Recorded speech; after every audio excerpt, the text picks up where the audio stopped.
Hello, good evening, good day, everybody, and welcome to the Ask Abhijit show. Today, we are discussing history. We're discussing Indian history as well as world history. I'll take questions that you all have asked in the comments. Before we do that, as always, let's see who all is there on the live chat. Let me greet some of you, as many of you as I can. I can see Sasmit, Beneath, bonjour, Zodiac Cycle, Animish, namaste, happy Diwali to everybody. Chat DSP, happy Dhanteras, thank you, and same to everybody else. Freedom from Outcome is here from Canada. Ankita ji, welcome, thank you very much. Happy Dhanteras to you as well. Feel Strong Man, Pavan Shetty, Ayush Singh, Pranam. Avinash, injured soccer player from Ontario in Canada. Bruce Wayne, IPK underscore 1S, Namaskaram. Vladimir Putin, Jai Shri Ram.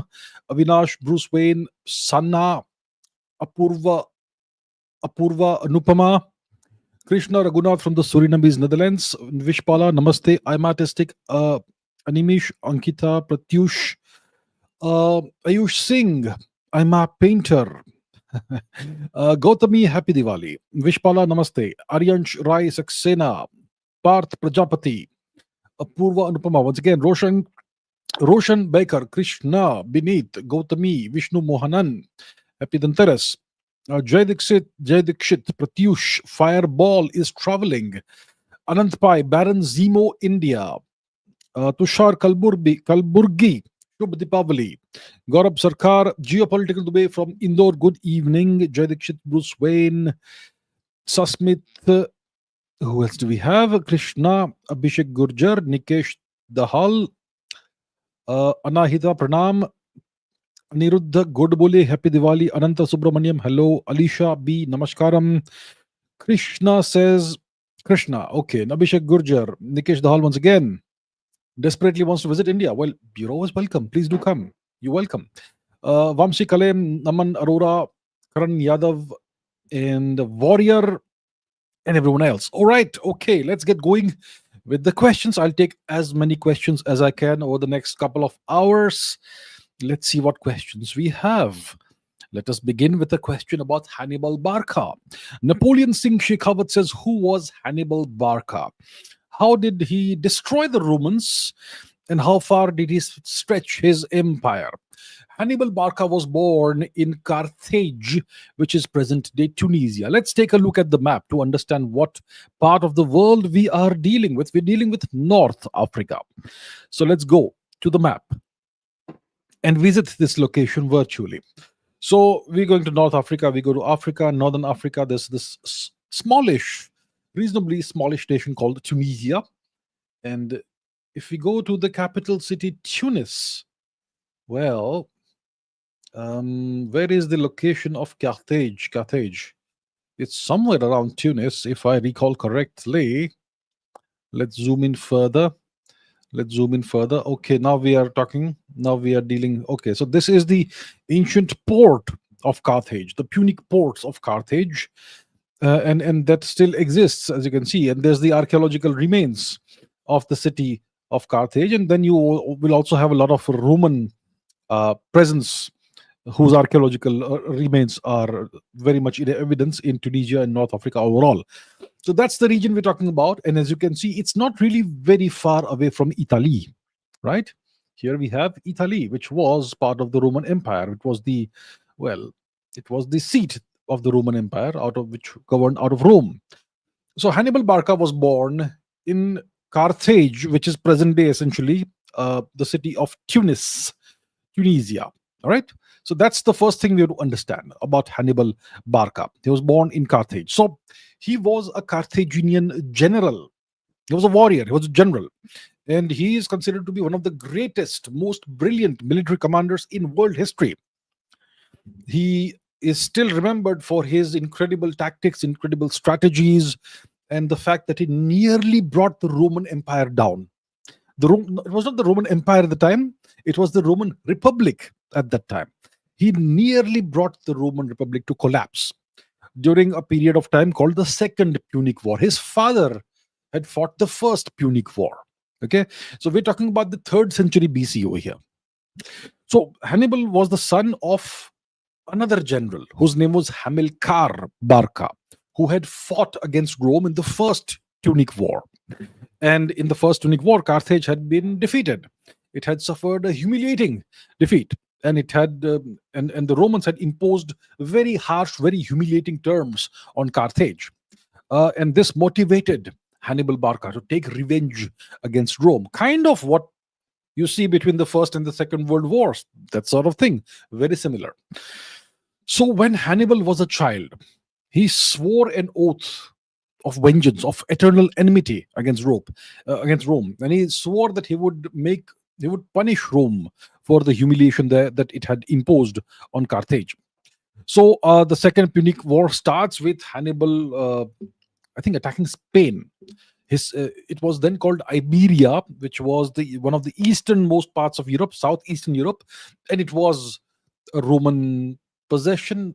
Not quite at the time, but that's where he starts. Okay, so he crosses the sea, he attacks Spain, he gets a foothold in Spain, and then what he does, Hannibal, is something extraordinary. He conducted one of the most extraordinary military maneuvers in European history. He crossed the Alps, the mountains, okay, with tens of thousands of soldiers, of troops, and also war elephants. And then he achieved a succession, a series of victories against the Romans. So there were like multiple battles that he fought, and he defeated the Romans in those battles. And then it all culminated with the Battle of Cannae. The Battle of Cannae was one of the most devastating defeats that Rome ever suffered. Hannibal's armies, they killed between 50 to 80,000 Romans in a single day. Soldiers, entire families, entire bloodlines were extinguished. It was an absolute disaster for Rome, and Rome came on the verge of essentially entirely falling to Hannibal. But then the Romans adopted different strategies. They adopted the strategy of shying away from a battle with Hannibal, and they kind of kept Rome out of his hands. And eventually they were able to rebuild strength, the Romans. Um, and and then what Scipio Africanus, the Roman general, did is that he invaded North Africa, and that's what had to bring Hannibal back to Africa. He had to go back to Africa to defend now. Instead of playing offense, he had to now start playing defense. Um, and that's how it went. And eventually, so that's the deal about Hannibal. He was a brilliant general. He brought the Roman Republic to the brink of disaster, of annihilation, and he is regarded as one of the greatest generals in world history. Incredible tactical brilliance, incredible strategic brilliance. His campaigns are studied in military academies even today, right? And so eventually the Roman general Scipio Africanus invaded North Africa. This forced Hannibal to return to North Africa, and there he's playing defense, and he eventually suffered a defeat in a battle against Scipio Africanus, and that put an end to Carthage's ambitions of destroying Rome. Um and what was the eventual fate of Hannibal Barca? So, after the Second Punic War, he kind of became a statesman in North Africa, in Carthage, and he was the advisor to various kings and so on. And eventually, the Romans started exerting more and more influence in Carthage. And sometime in the second century BC, Hannibal faced a choice: either be captured by the Romans or escape the capture by killing himself. So he took his own life, and that's the story of Hannibal Barca, essentially. So he was not an emperor. He did not have an empire. He was a general. He was fighting on behalf of Carthage, and he did not get sufficient assistance from Carthage. Otherwise, he would have perhaps been able to totally defeat Rome. Right. So maybe there were elements of rivalry, elements of jealousy, elements of fear back home that this guy may become too powerful and he may take over Carthage and become an emperor instead of just being a general, and so on. And that contributed to the eventual demise of Carthage itself, eventually. Right. So that's about Hannibal Barca. A really renowned general and a very interesting person in world history. Next question is by Saloni Mishra. Why did the IRA assassinate Mountbatten? who is Mountbatten? What is the IRA? So the IRA is the Irish Republican Army. They are, or they used to be, um, a freedom fighting force that was fighting against the British occupation of Ireland, which still continues in Northern Ireland. Northern Ireland is still occupied by the British, by the way. So the IRA were fighting the British occupation through violent means, not through this stupid ahimsa nonsense, but through violent means. Because through ahimsa, you can only achieve vassalage. Through violent means, you can actually defeat your oppressors and you know ensure that there is full victory. So the IRA were fighting the British occupation of Ireland. Okay, now coming to Mountbatten, Lord Mountbatten was the first Governor General of independent of not independent India, but Dominion status India. So 15th August 1947 is Dominion status day. Okay, you have been misled that it is Independence Day. It is Dominion status day. India became a dominion of the British Empire on the 15th of August 1947. And Mountbatten was made the first Governor General of Dominion status India. Now, who was this guy, Mountbatten? He was a German. Well, at least he was of German origin.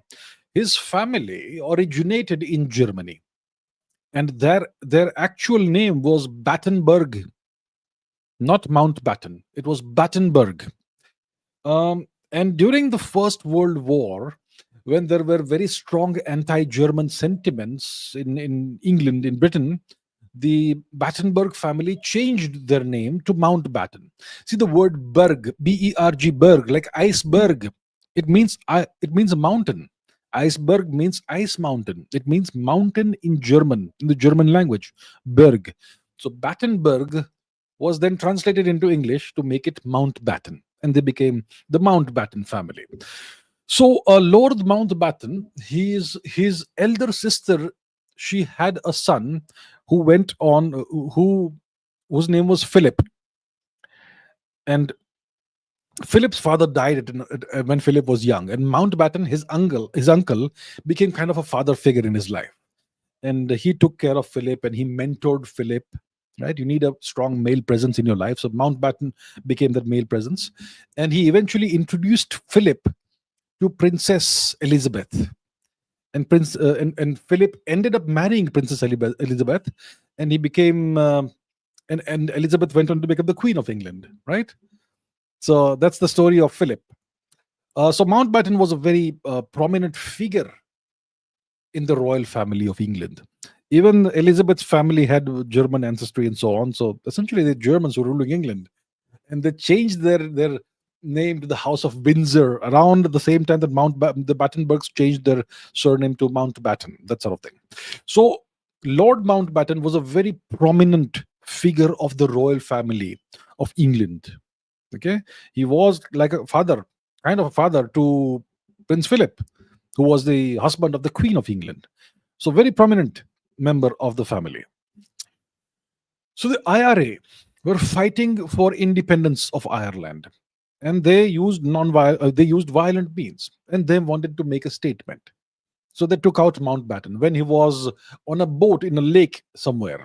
Okay, and they had planted a bomb on the boat, and that explosion took out Mountbatten. I suppose his body would never have been recovered properly, and that was the fate of Mountbatten. So that's why the IRA assassinated Lord Mountbatten, because they wanted a prominent target, a very high-ranking target, a target that was very closely associated with the royal family, kind of a member of the royal family itself, right? To bring to first of all send a message to the occupiers, to the oppressors, that we can target any of you, and secondly to bring more publicity to the fact that Ireland was under British occupation, right? And it still is under British occupation, but today the IRA has gone to sleep for whatever reason. All right, so that's the deal. That's why the IRA assassinated Mountbatten. Amisha Bishra says, who were the Mycenaeans and how did they differ from the popularized ancient Greeks? Okay, let us first go to the map and discover the geography that we are discussing. Okay, then we will deal with the historical issue of who are the Mycenaeans, etc. So let's go to the map. Here's is the map. Now we zoom westwards from India. We cross the Persian Gulf. We cross the far the what do they call this? The Middle East, yeah, or West Asia, and then we are into the Mediterranean Sea. So we are talking about Greece over here, right? Greece is slightly eastwards of Rome. You have to cross the Adriatic Sea, and there you are in Greece. So we're talking about an ancient race of Greeks, essentially, so to say, the Mycenaean Greeks. So who were these Mycenaeans, and how did they differ from the later Greeks? So we have to look at some chronological issues here. So this is the region we're dealing with. Now, first of all, even before the Mycenaeans, there was something called the Minoans. The Minoans, they lived in this island called Crete. It's called Crete today, or it was called Crete. Okay, so the Minoans lived on this island called Crete about between 3000 BC to about 1000 BC. From 3000 to 1000 BC, about 2000 years, the Minoan civilization lived on this small island. And one interesting fact about the Minoans before I proceed further with this topic.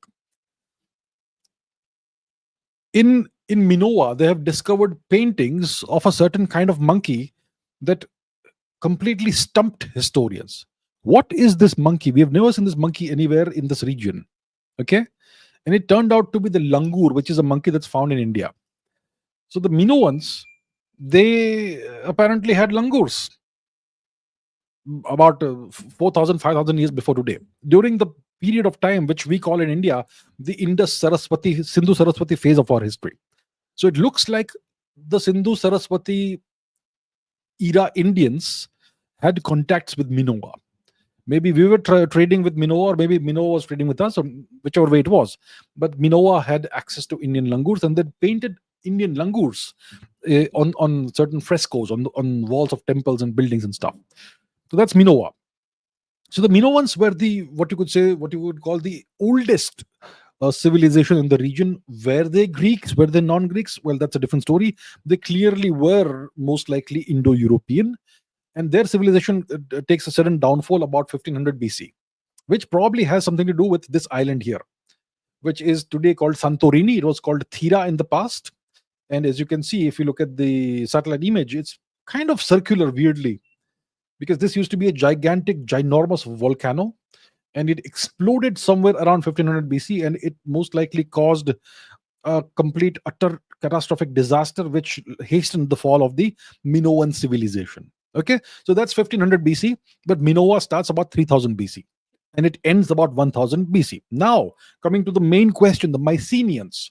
The Mycenaeans were a group of Indo-European people who arrived in Greece around 2000 BC, maybe after 2000 BC, maybe 1900 BC.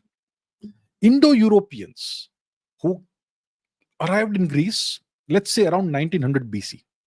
So that's more than 1000 years before, after the beginning of the Minoan civilization. And the Mycenaeans, they spread across various islands and various parts of Greece. So it's like Greece had its own Aryan invasion, migration, whatever you want to call it. Okay, Indo-Europeans, those were the Mycenaeans, and and they had so they spoke what is considered to be the oldest version of the Greek language, and their script is called Linear A or something. Linear A, most likely. That's the script that they used, and it is and the Mycenaean phase of Greek history ends catastrophically around 1100 BC. Okay, around 1100 BC. What happened around 1100 BC? The Trojan War happened around 1100 BC. And where was Troy? Troy was in present day Anatolia, which is currently occupied by Turkey. Okay, it's a place called Hisarlik. Zoom in. Here we are. Hisarlik. If you zoom out, you will see it's near the coastline, but the coastline has shifted. So all of Anatolia used to be Greek long before the Turks even existed. So Hisarlik is the site of ancient Troy. If you like to see, There's a town called Hisarlik, but then you have okay, I'm not sure you'll be able to see much on the satellite images, but yeah. So that's where the Trojan War happened. The coastline was all the way inside at the time, and now it has shifted significantly. So the Trojan War is considered by the Greeks, was considered by the ancient Greeks to have been the beginning of a dark age of Greece. So it destroyed the Mycenaean period of Greek history. It probably led to immigration into Italy, which eventually gave rise to Rome. And from about 1100 BC to about 800 BC, there was a dark age in Greece. And then you have the beginning of classical Greek civilization, which is, which culminates with Alexander the Greek, and which ends with the invasion and the occupation of Greece by Julius Caesar. So the Mycenaeans are the ancestors of the classical Greeks, and they gave rise to the heroes like Agamemnon and Paris and Menelaus and Hector, Achilles, Ajax, and so on. Right? Those were the Mycenaeans. So the Mycenaeans were the ancestors of the classical Greeks. The classical Greeks were eventually defeated and occupied by the Romans, by Julius Caesar and his armies. And this eventually gave rise to Byzantion, or the Byzantine Empire, which was the Eastern Roman Empire.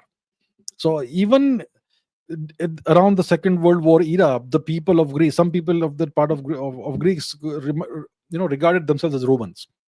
So that's the entire chronology. It starts with the Minoans, then you have the Mycenaeans, then there is a Trojan War and Dark Age, then you have classical Greece, which ends with the defeat at the hands of the Romans and the Roman occupation, and then you have the Byzantine Empire, which lasts for a while. Then you have the Turkic occupation of Byzantium and Anatolia, which gives rise to the Ottoman Empire, and that brings us to where we are today. Okay, hopefully you understand the chronology there.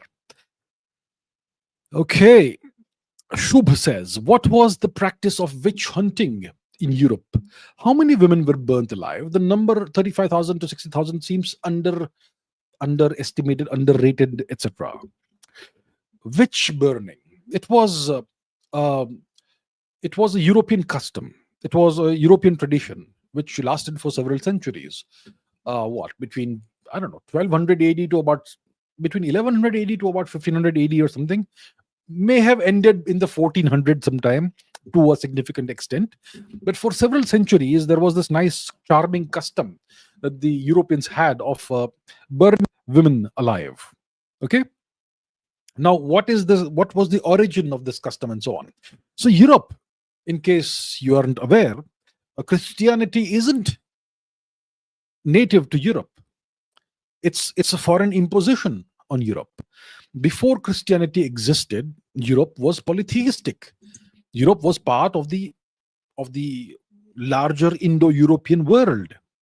The gods and goddesses the Europeans worshipped were offshoots of the old Vedic gods. And the European religions or cultures, whatever you want to call them, were local manifestations of the overall same culture.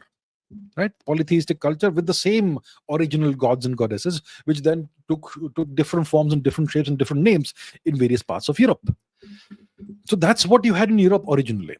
And in the old polytheistic European culture, the Indo-European culture, which we are still familiar with because we still live it.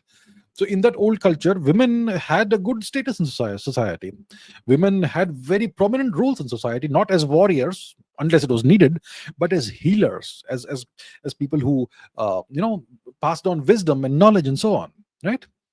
So obviously you had gender roles in society, which is a horribly maligned thing today. Oh my God, gender roles. Oh my God, how backward, how misogynistic, and so on.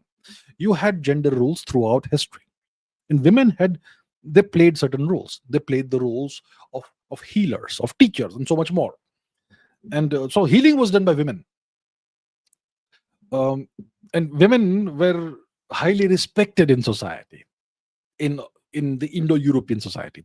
Then you have the advent of Christianity. You have the Northern Crusades and various other things and all. And read Catherine Nixie's The Darkening Age, that book, which will explain how Christianity was imposed brutally through brutal force on the native people of Europe.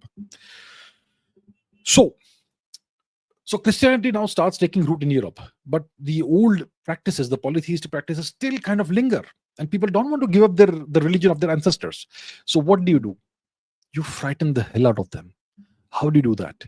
you accuse any woman who has any old knowledge of being a witch, of being a devil worshipper. Any woman who retains old knowledge, who can secretly heal people, who secretly can pass on the old knowledge, designate that woman as a witch, as a Satan worshipper, a devil worshipper, as someone who communes with the devil, with Satan, right? Accuse her of being a witch and then burn her alive. And then that spread like wildfire. So the most popular book, or second most popular book in Europe for multiple centuries, was a Christian book called the Malleus Maleficarum. Let us Google this just fantastically charming text. Okay. Malleus Maleficarum, the hammer of the witches. The hammer of witches yeah. And this was probably either the most popular book in Europe or the second most popular book in Europe for several centuries. And this book explained how to discover whether a woman is a witch or not. What are the tests you can do to ascertain the witchiness or not of a woman, and what are the means of killing such women. So one of the ways you could discover whether a woman was a witch or not is this. See, let's say a woman has been accused of being a witch. You catch her, you bring her in front of the churchmen, of the priests and all that, and they will obviously disrobe her and make her naked, and then they will test whether she's a witch or not by tying a heavy rock to her feet and putting her in a body of water. So if she drowns, then there is no effect of Satan on her, and she was not a witch. But if she floats, then she is a witch, and you should burn her alive. So if you are not a witch, you will drown. If you are a witch, you will float and you will be burned alive. So it is death this way, death that way. That's one way of finding out whether a woman is a witch or not. And they had many other charming ways of finding out, of discovering whether a woman was a witch or not. So essentially, it was about exercising control and power over the people of Europe. It was about terrorizing the hell out of them. It was about terrorizing the people so much that they will abandon their ancestral culture and religion and become staunch Christians through fear. And that was the dark ages of Europe, right? So the old culture respected women. The new religion that was brought in, it was misogynistic, horribly misogynistic, and that led to the practice, this custom, this European tradition and custom of burning women alive.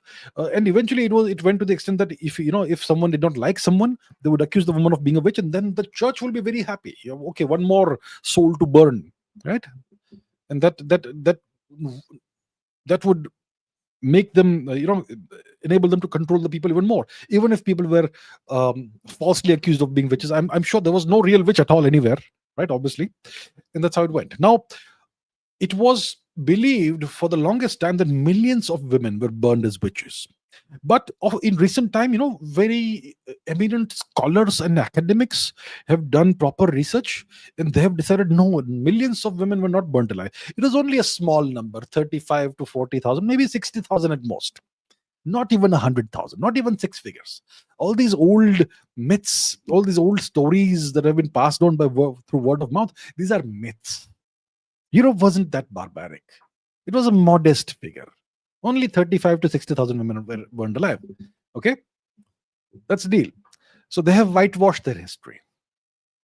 They accuse Indians and Hindus of being sati, of forcing our widows to burn themselves alive, immolate themselves alive, which is a complete colonial fabrication, missionary fabrication.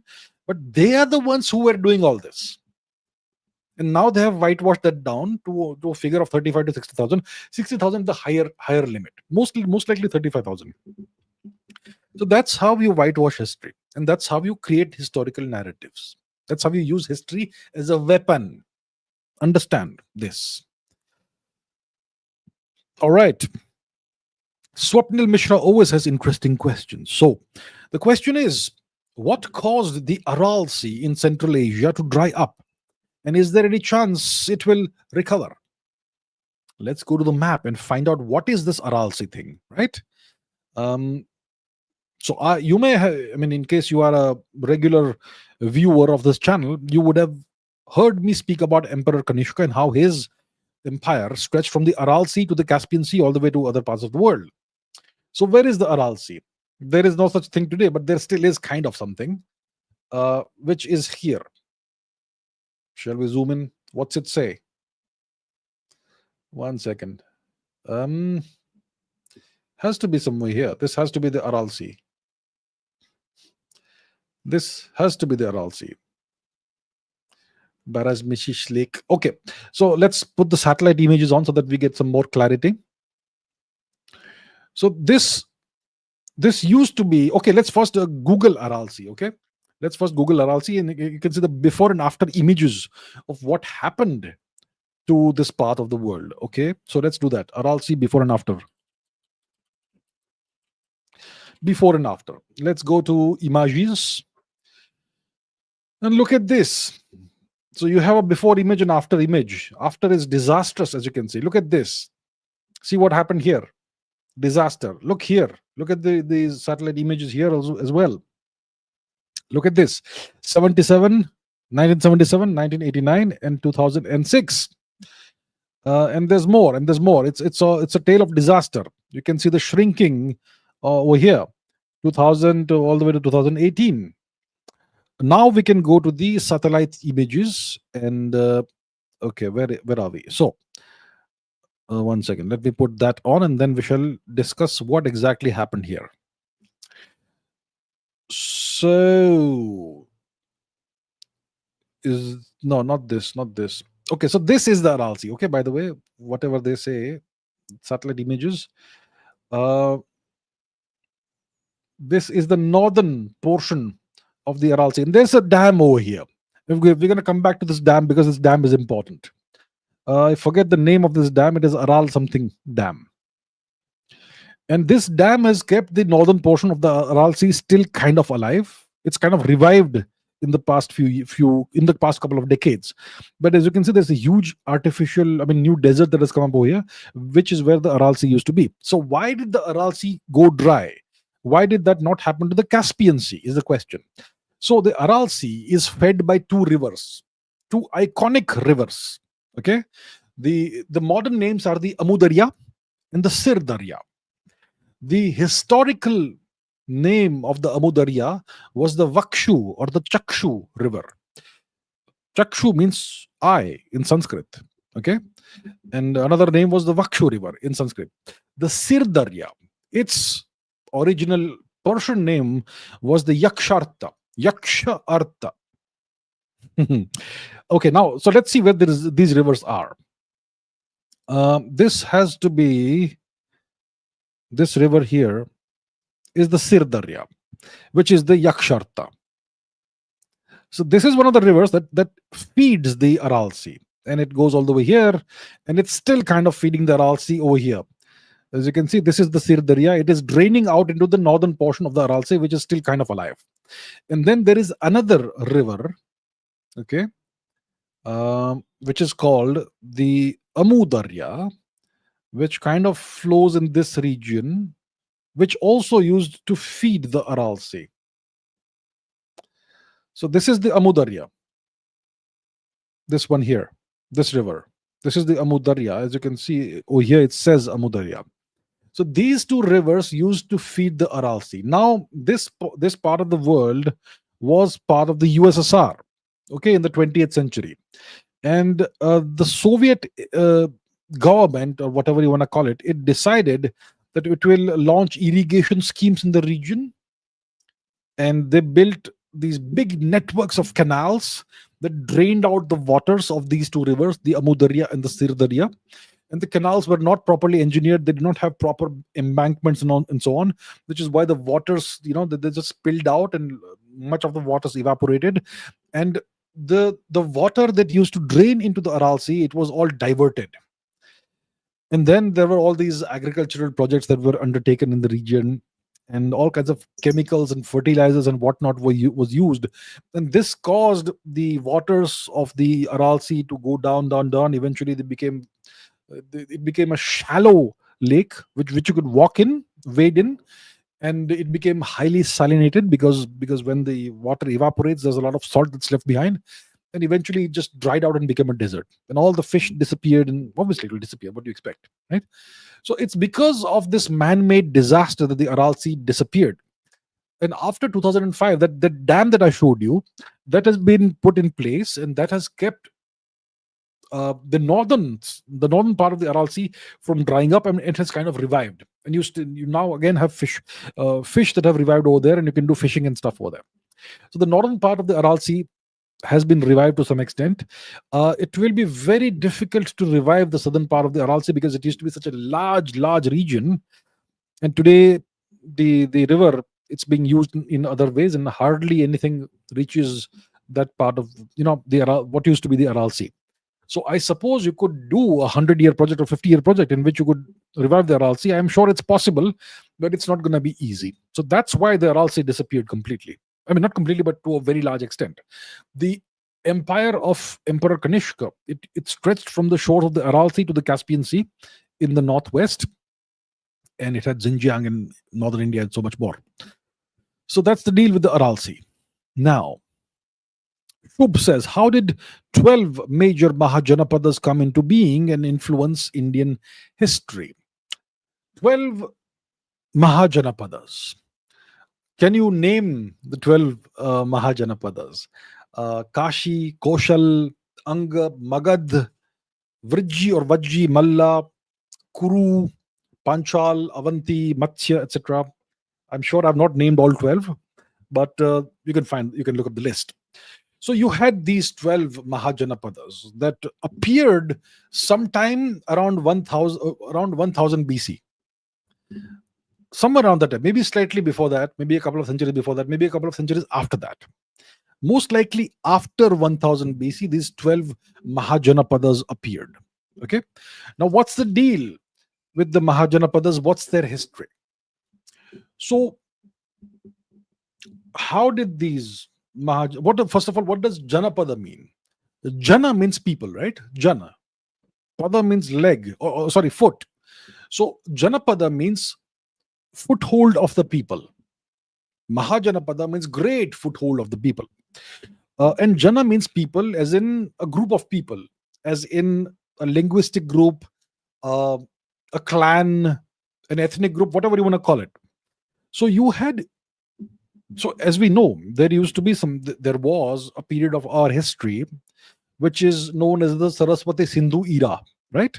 When our population was significantly concentrated in the north and west of India, in the Sapta Sindhu region. Obviously, people still lived in the Ganga plains, Yamuna plains, and all that.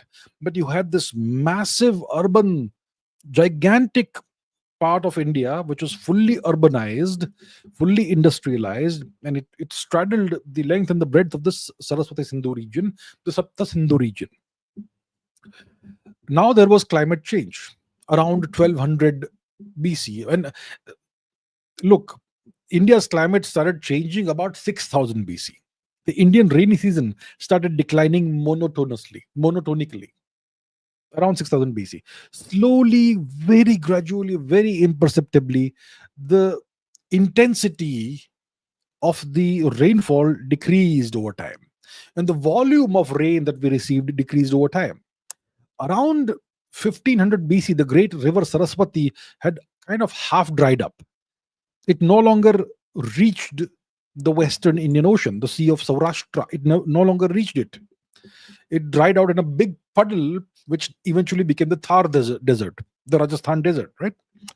And today it only exists in the north, and people call it the Ghaggar Hakra.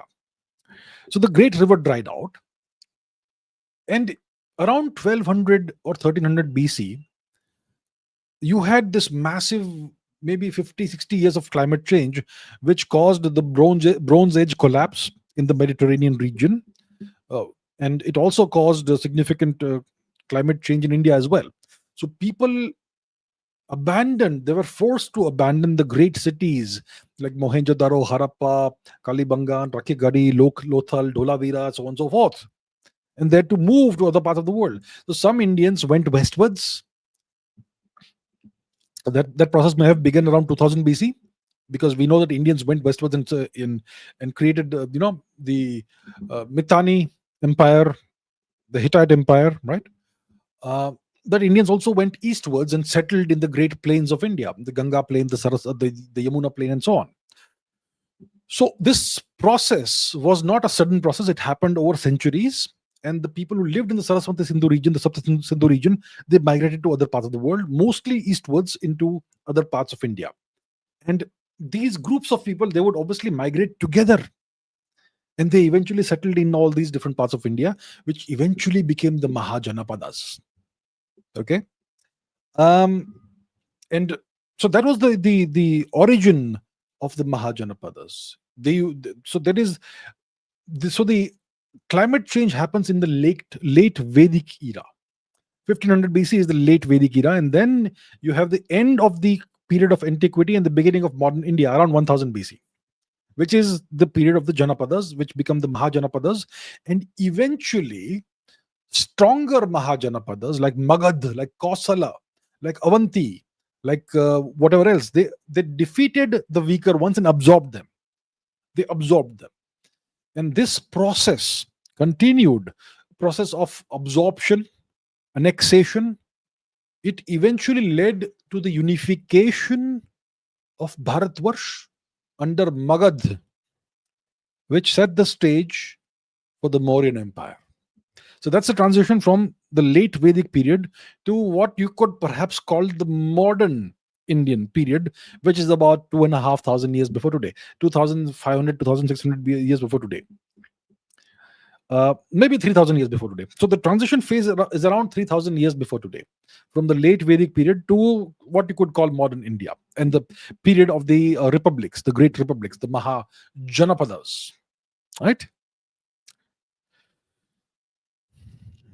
The Sky Prime says, considering how ancient our Bharati history goes, why do we consider, let's say, the era of the Mauryan, Shunga, or Gupta Empire, that period, why do we consider it to be ancient?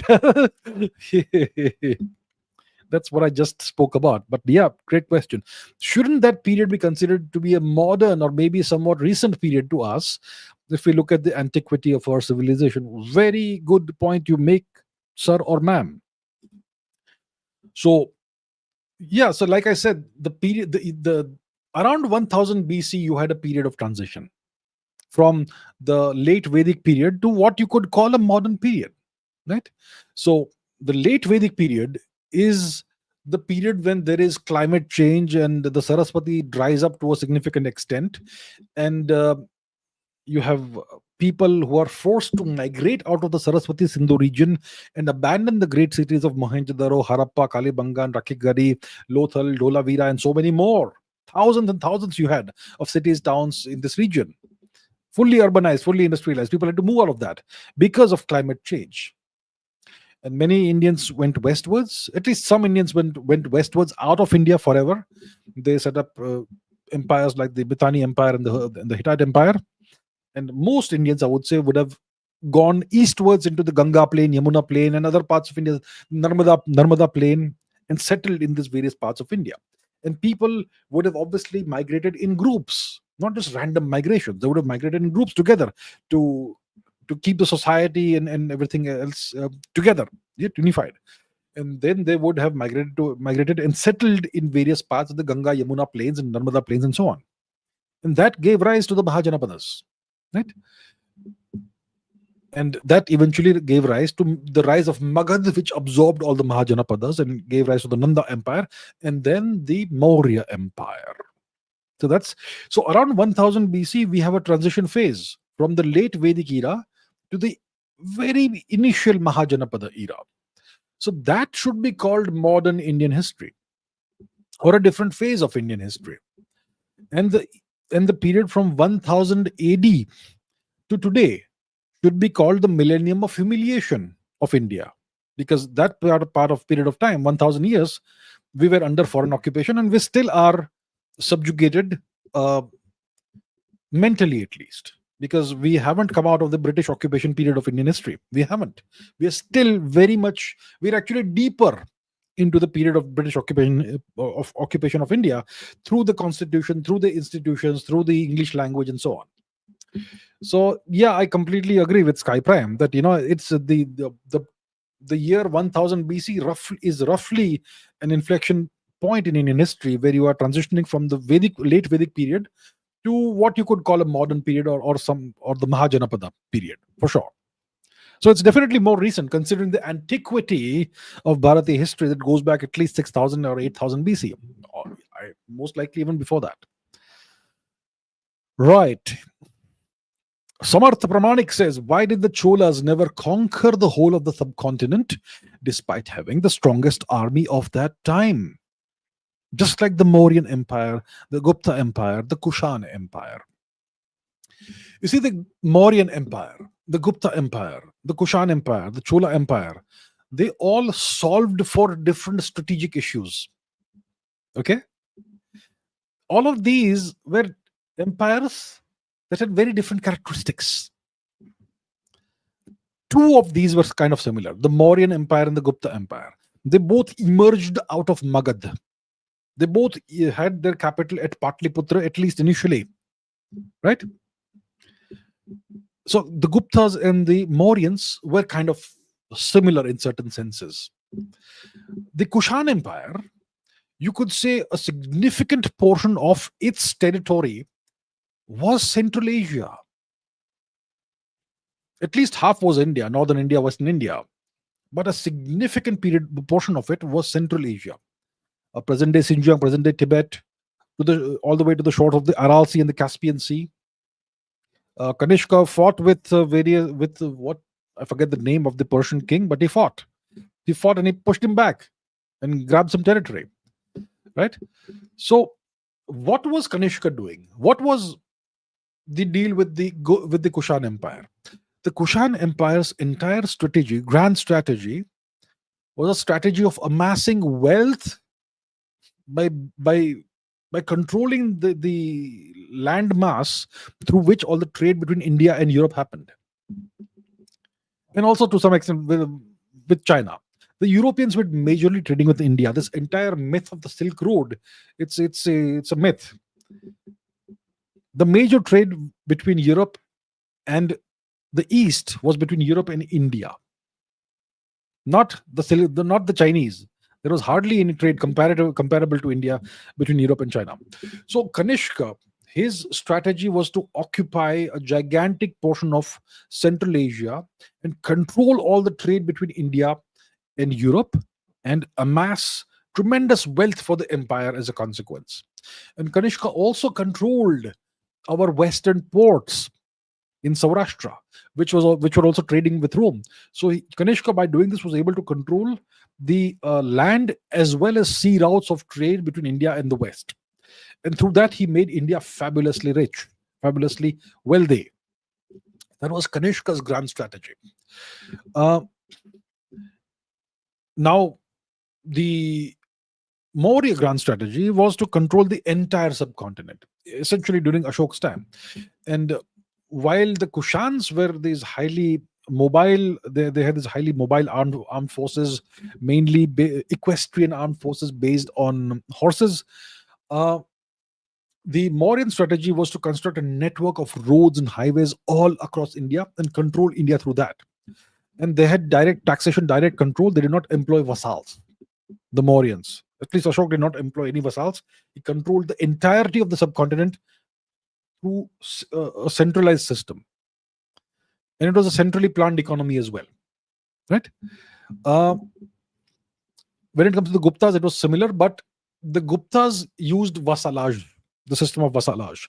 So what's his name? Samudragupta conquered the whole of the subcontinent. He defeated most of the southern Indian kingdoms, and he allowed them to continue as vassals. He did not defeat the kings and kill them off. He allowed them to continue on their thrones, but as vassals who would serve the Maharaja Dhiraj. Okay, so that was the deal with the Gupta Empire. Now the Cholas were a very different kind of empire. Rajaraj Chola sets the foundation of the Chola Empire, and Rajendra Chola takes it to the next level. So the Cholas built India's premier blue water navy in the past 2000 years. Its capabilities were, you could say, compared to everything else in the world, far better than what India's navy today is compared to the rest of the world.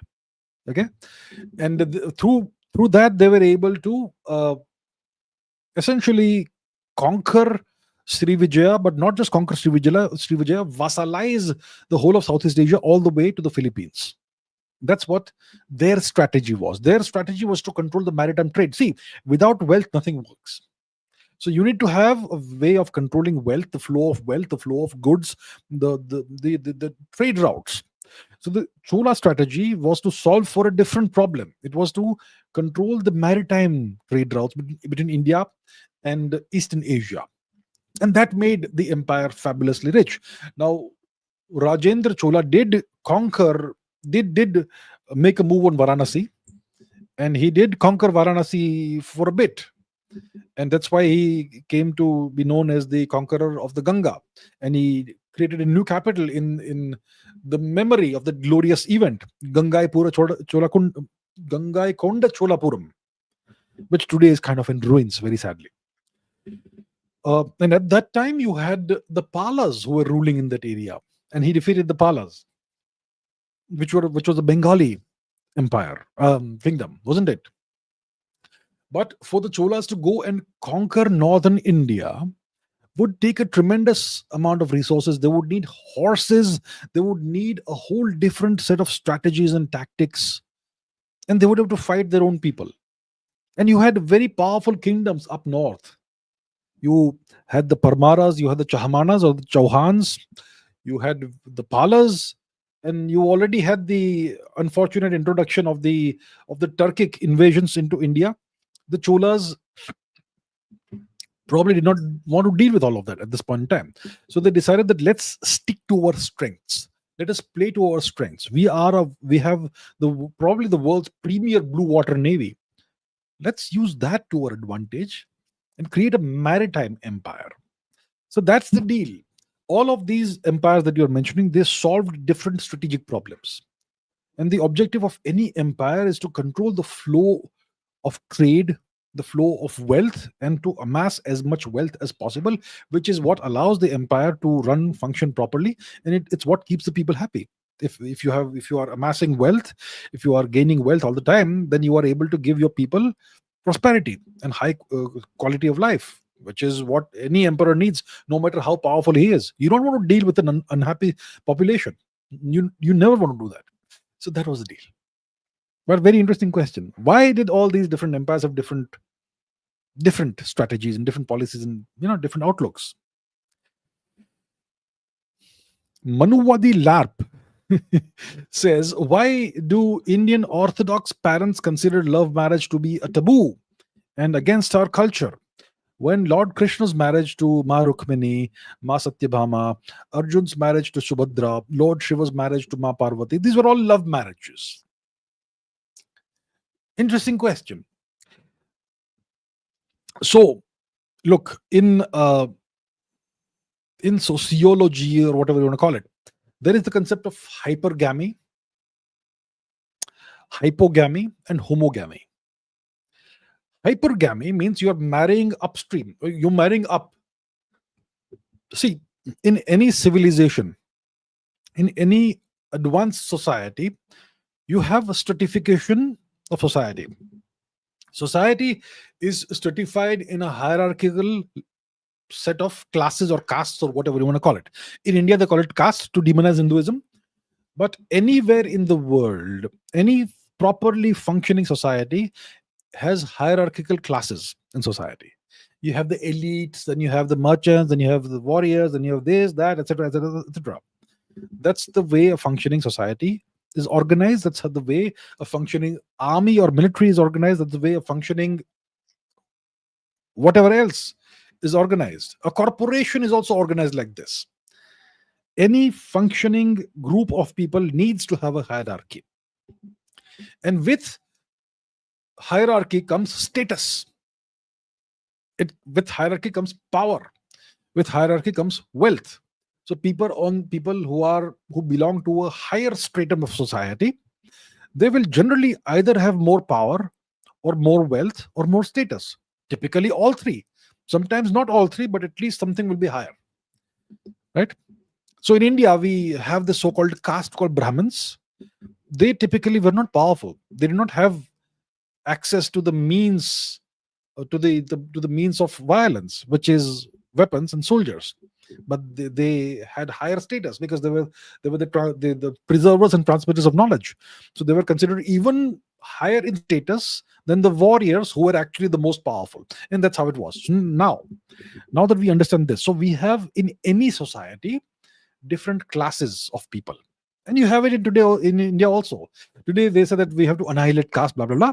Good, fantastic, annihilate caste. But then why do you have what middle class and lower class and upper class and creamy layer and all that nonsense? You're creating new classes. You're creating the same old nonsense all over again, right? But that's the way it is. Society is always stratified. Any functioning society is stratified, and a highly civilized society has even more stratification. Now that we understand this, why is love marriage taboo? It's not taboo. It's your parents won't object to you if you fall in love with a boy or a girl, depending on your gender, because there are two genders. Depending on your gender, they will not object to you falling in love and wanting to marry somebody of equal status, the same stratum of society, or maybe perhaps a higher stratum of society, right? So let's say you come from a family that earns, let's say, cumulatively 10 lakhs a month, which is probably what would be considered to be middle class. And if you fall in love with somebody who comes from a family that earns 1 lakh a month, your parents will be deeply upset.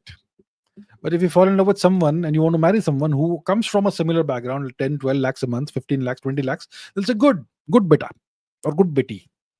And if you fall in love with somebody who's earning 10 crores a month, they'll say, be careful. You may get into trouble because, there's a difference in class. That's how it goes. Okay?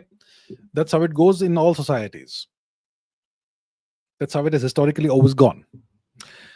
So it's not a taboo. It's not against our culture. When Lord Krishna married various ladies, he would have probably married ladies. See, he was a very high status person, Lord Krishna. He was one of the world's greatest statesmen. He was a great warrior. He was a king.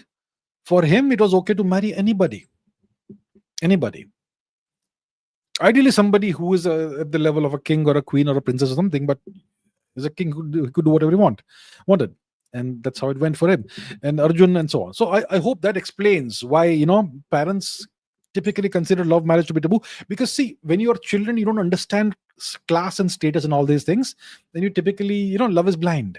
You may fall in love with someone who is the son or daughter of a billionaire, or somebody who is the son or a daughter of a pauper. Okay, I have nothing against any class of society. When I use the word pauper, I'm just using it in an illustrative sense, not in a pejorative sense. Please, somebody will start commenting now otherwise. So that is the reason why you have these issues. Because children, when you are young, when you're 18, 19, 20, even 25, until you reach a certain age, you don't understand these things. And you then, may get into situations which would be socially awkward for your parents and so on. So that's the reason. Feels Strong Man says, in terms of early city building, why were the Americans hell-bent on constructing new cities like Chicago or other cities in the West Coast, specifically in the grid layout? Did they draw inspiration from cities like Paris? Why do our Indian cities that existed for 2000 years still not have a grid layout, despite being better, in my opinion? Why did the Americans build their cities along a grid layout? Because it makes sense. It leads to better city planning, town planning. It's easy to reach any part of the city just using a grid system. It just makes sense. It's a superior way of planning a city. That's why they constructed the cities. What the Americans did is that they conquered an entire continent, swept aside the natives, wiped them out, genocided them, and this entire new land that they have, they could create any city they wanted in any way they wanted. So they went about creating cities in the best way possible, because they had this land that the gods had given them, or their god had given them, and they could start from a blank slate. They did not have the legacy of cities that were like 2000 years old, and then what do we do with this? It's already constructed in a certain way. No, they could build from scratch. And that's why they started with the best possible system, which is the grid system, right? I am not sure if they were inspired by cities, from cities like Paris or whatever. Paris, was it constructed from on a grid system? It was not. If you go back 1,000 years, Paris was a town, a little small town with a fortress on the banks of the Seine. Then it just emerged organically from there. Today it is slightly more organized, definitely. London also, if you look at old London before the Great Fire of whatever year it was a disaster of a city, horribly unplanned. But then a miraculous fire happened in London, and then they were able to rebuild the city from scratch. So the Americans, they built the cities using the grid system because it just made sense. Now the question is about India. Why do our Indian cities that have existed for 2000 years not have a grid layout? Let's go to the map. Yes, let's go to the map. I agree with you that if you look at various modern Indian cities, which I will not go to, otherwise it will create controversies, they are horribly unplanned. So I will not talk about any modern Indian city. Now let's Google something. Let's Google Dholavira. Dholavira is over here. Look, zoom out. It's in the eye of Gujarat. Over here. Let's zoom in, zoom in, zoom in, zoom in. Let's see the satellite image. Dholavira, Harappan era, archaeological site. So this is not that. This is some alleged museum here. Look at this. This is a museum, apparently. These are the Indian standards of today. But look at the Indian standards of old times. There's a very little amount of the city that's still visible. But if you look at the layout, it's a goddamned grid layout. This city is how old? 5,000 plus years old? Yes. If you go to Lothal, if you go to Harappa, if you go to Mohenjo-daro, if you go to Rakhigarhi, if you go to Kalimangan, if you go to all these ancient cities which are more than 5,000 years old, they are all laid out in a grid structure. Yes. And then there's something more interesting.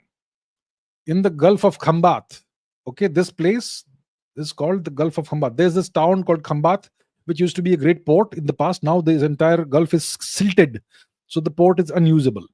But in the Gulf of Khambat, there is this cluster of sunken cities that are more than 10,000 years old. And if you see the sonar images, okay, I'm not sure they're even available now on the internet, but if you look at the way those cities are laid out, they are laid out in a grid structure, more than 10,000 years old. If you go to Dwarka, it is. So the old city of Dwarka is sunken along the coast somewhere, and that's why they had to rebuild a new city.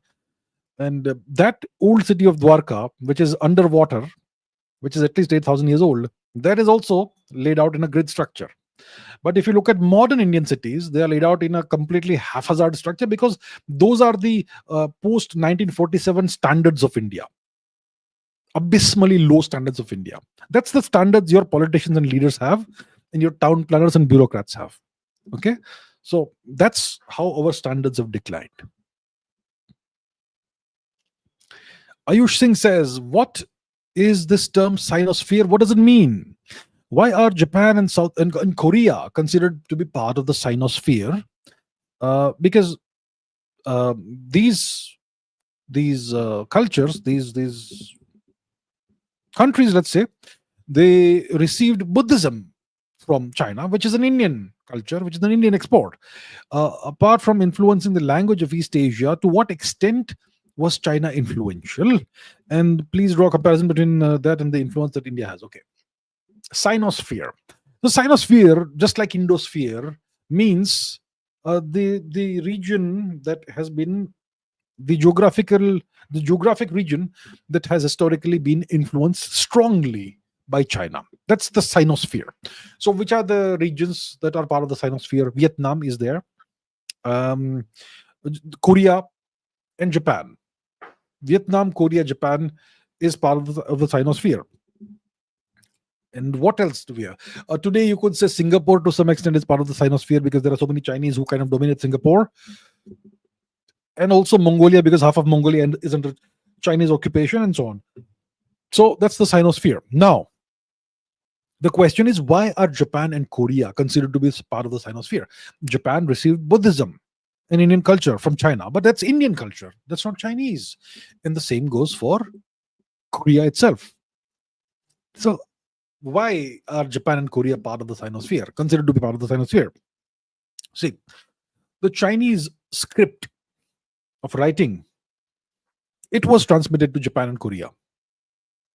And the Japanese, if you look at the Japanese script, it is derived from the Chinese script. If you look at the Korean script of writing, let's Google it, right? Quickly, we'll take a look at that. Okay, so first let's see the Chinese script. So this is what the Chinese script looks like. Okay, this is Chinese writing. We are all familiar with what it looks like. Now let's look at the Japanese script.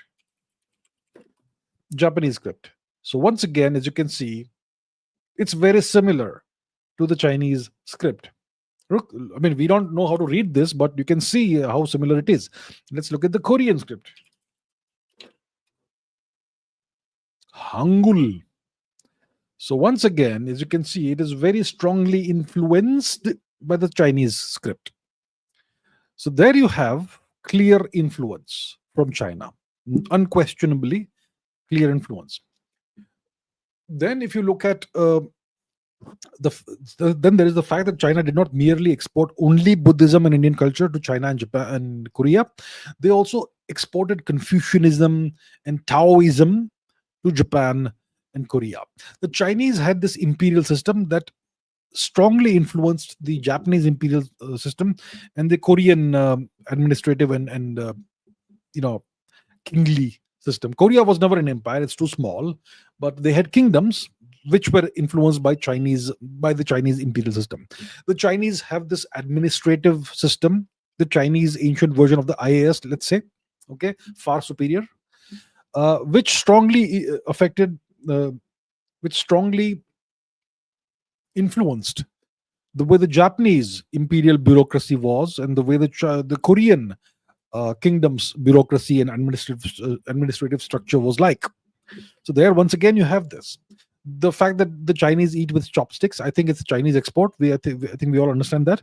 The Japanese use that, the Koreans use that, the Vietnamese use that. The Vietnamese history has also been similarly influenced by China. So a lot of what China has exported has been Indian culture into Japan, into Korea, into Vietnam, etc. But the Chinese claim that Buddhism is now a Chinese religion. It's been in China for 2,000 years, and the Chinese have adopted it and adapted it to the Chinese way of life and so on. So it's now a Chinese religion. That's what they say. Well, okay, we can agree or disagree. That's a different story. But these are the ways in which China has influenced Japan, Korea, and Vietnam. So it's not just the Indian export, but the entire Chinese way of life and stuff that has influenced these parts of the world, and that's why they are part of the Sinosphere.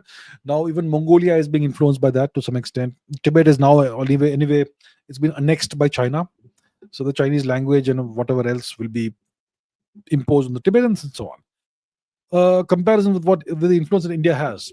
The influence that India has on Japan, on Korea, Mongolia, it's indirect influence. Whatever Indian culture, which is immense amounts of Indian culture, which were absorbed by Japan and Korea, they all came through China. So there's a strong Chinese flavor also to it. For example, there is the concept of dhyana meditation and dhyana practices and all that. The Chinese called it Chan. Okay, their pronunciation of dhyana was Chan, and that when it went to Japan, the Japanese further changed it to Zen. So they have something called Zen Buddhism, which is nothing but dhyana, right? So you can see that there is clear, unmistakable Indian influence in Japan and Korea. In Korea also similar things. If you look at the deities that the Japanese worship, the Buddhist deities, most of these are Indian Hindu deities actually. Beyond the Buddha himself, you have all the other Hindu deities like Saraswati, like Ganpati, like Shiva, like Kuber, and so on. All these Indian gods and demigods like Yakshas, like Kuber, these are all part of the deities that the Japanese worship, which are not Buddhist deities but Hindu deities. In Buddhism, you're supposed to worship the Buddha. You're not even supposed to worship the Buddha actually, but that's how things have changed. And the Japanese call Saraswati Benzaiten. They call Ganesh Kangiten, and so on. So the Indian influence is secondary influence. It's indirect influence, but even then, it's very strong influence. Nirvana Shanks says, why did the Western Roman Empire fall in the 5th century AD despite maintaining advanced technology, infrastructure, and a large military for centuries, whereas the Eastern Roman Empire or the Byzantine Empire survived for nearly a millennium more under similar pressures? So the Western Roman Empire had advanced technology, infrastructure, and a large military for centuries, and yet it crumbled.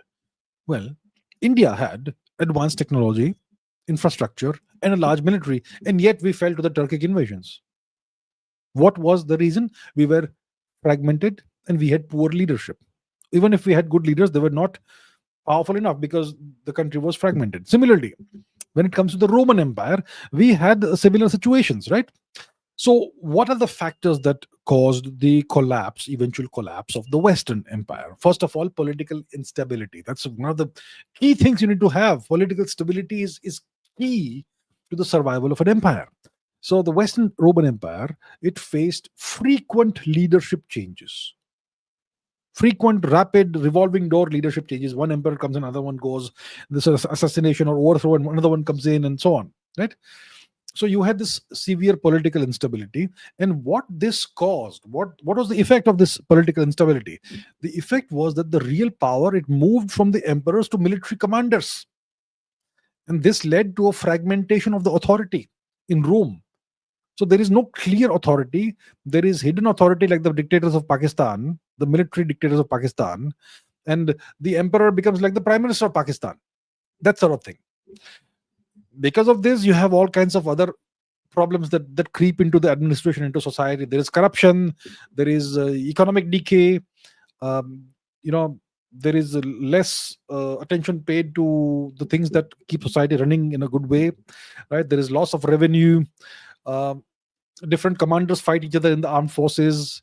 There is overextension of the armed forces. It's very difficult to fund large armed forces. It's hard to maintain infrastructure. Even if you have infrastructure, you can't do the upkeep of the infrastructure. Then, because of all these things, you have various provinces that fall to barbarian invasions.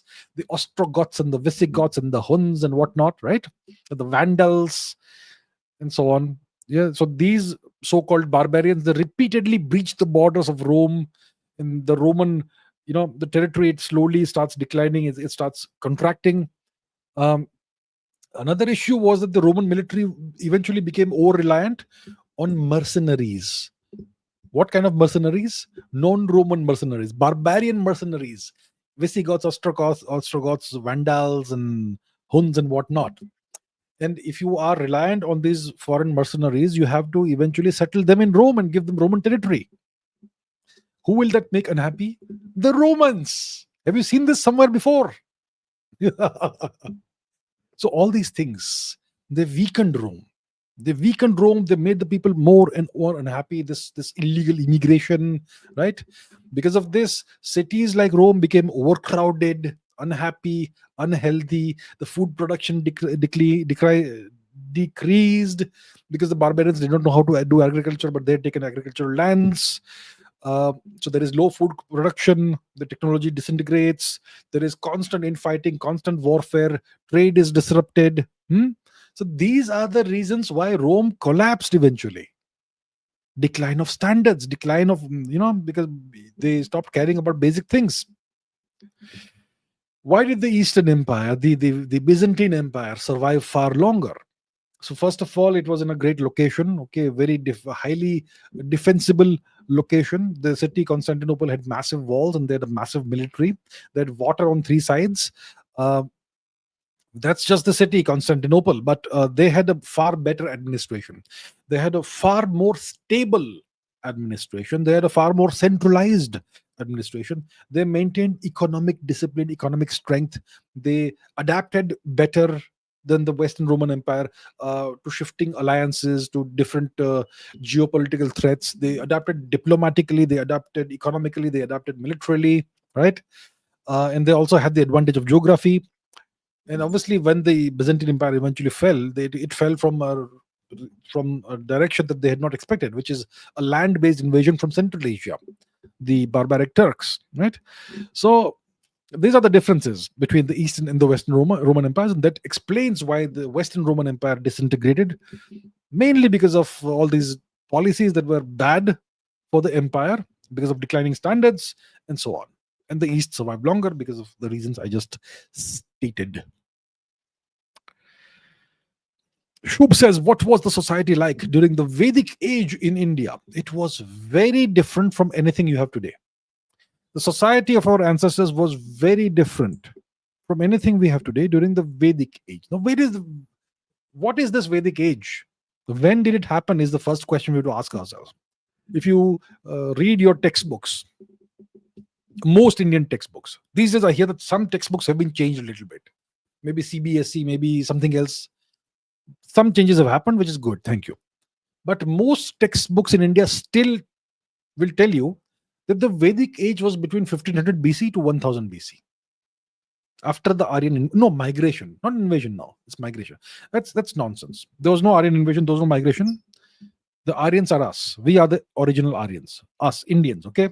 Aryans were not some fictitious white race of white people. So the Vedic age was not after 1500 BC. The Vedic age is closer to 6000 BC. And I have explained this so many times, I will not explain it today. So the Vedic age was closer to 6000 BC than to 1500 BC. And it was a completely pastoral era, a pastoral period of Indian history. What does this fantastic word pastoral mean? It means rural. India was a rural society at the time. India was a clan-based society. The population density was incredibly low compared to, not just today, compared to the Saraswati Sindhu phase of Indian history. During the Saraswati Sindhu phase of our history, our population in the Saraswati Sindhu region, the Sapta Sindhu region, was probably around 5 million individuals, which was the world's largest density of people anywhere in the world at that time. Today, it's 1.4 billion people, which is a whole different story. But during the Vedic age, it would have been a fraction of the population during the Saraswati Sindhu period of our history. So we had a clan-based society, and you had different clans who lived in different parts of India, of northern and western India. Some lived in the Ganga, Yamuna plains. Some lived in the Saraswati Sindhu plains, Saraswati Sindhu valleys, and so on. The society was completely rural. You had fortresses, which were like not like huge fortresses, small fortresses, more like the ring forts or whatever you would find in Europe or whatever, Uland, etc. Sandbyborg. So that's the kind of society you had. And the currency, the major source of wealth was cows, cattle.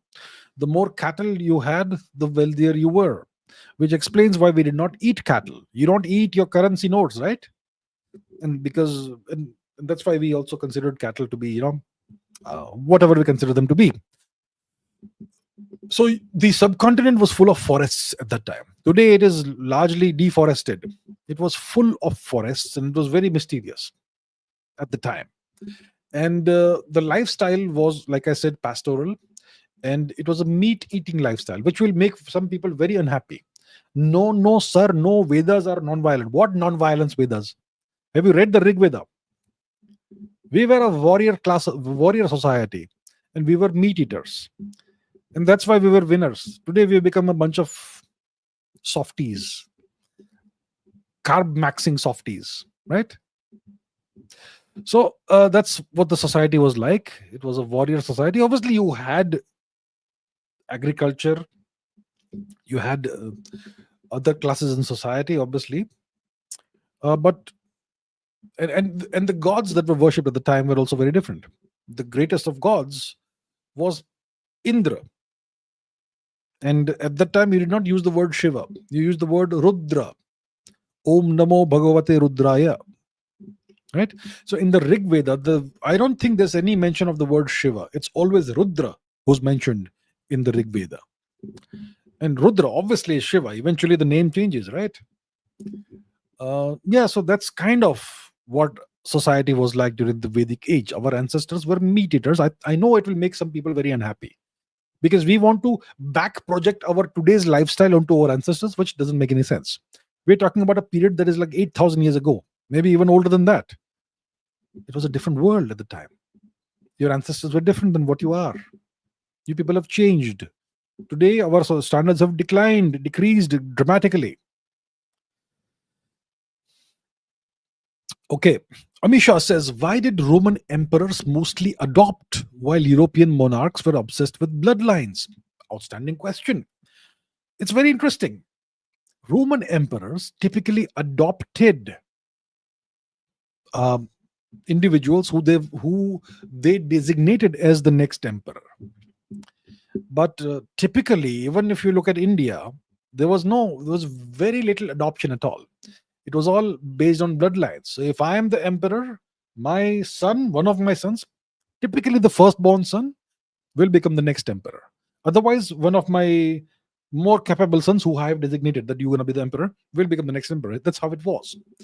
Generally, it was based on primogeniture.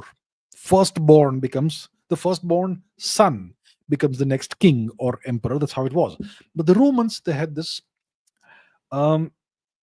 practice of adoption. So why was this? It was pragmatic. It made sense. Roman society was merit-based society. It doesn't mean that other societies were not merit-based, but the Romans were very pragmatic. They understood that succession is very important. If we mess up succession, everything is over.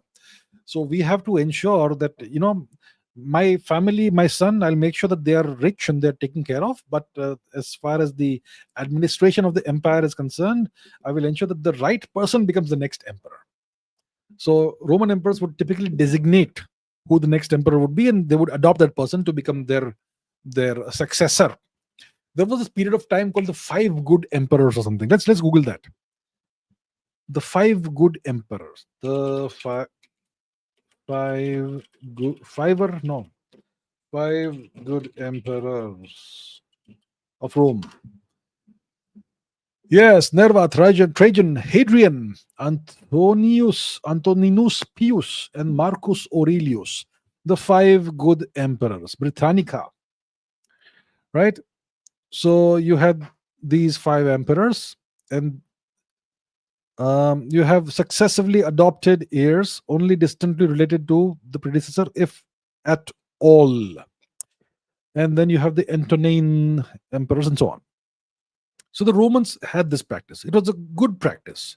It ensured that the right emperor comes to power. Because, see, like I've spoken about many times in this show, what makes or breaks an empire is the succession. Kingdom, empire, whatever. Succession is the most important thing, the most critical thing. For example, when I discuss geopolitics and people ask me about Vladimir Putin, I say that Putin will be considered to be Putin the Great by history if he gets his succession right.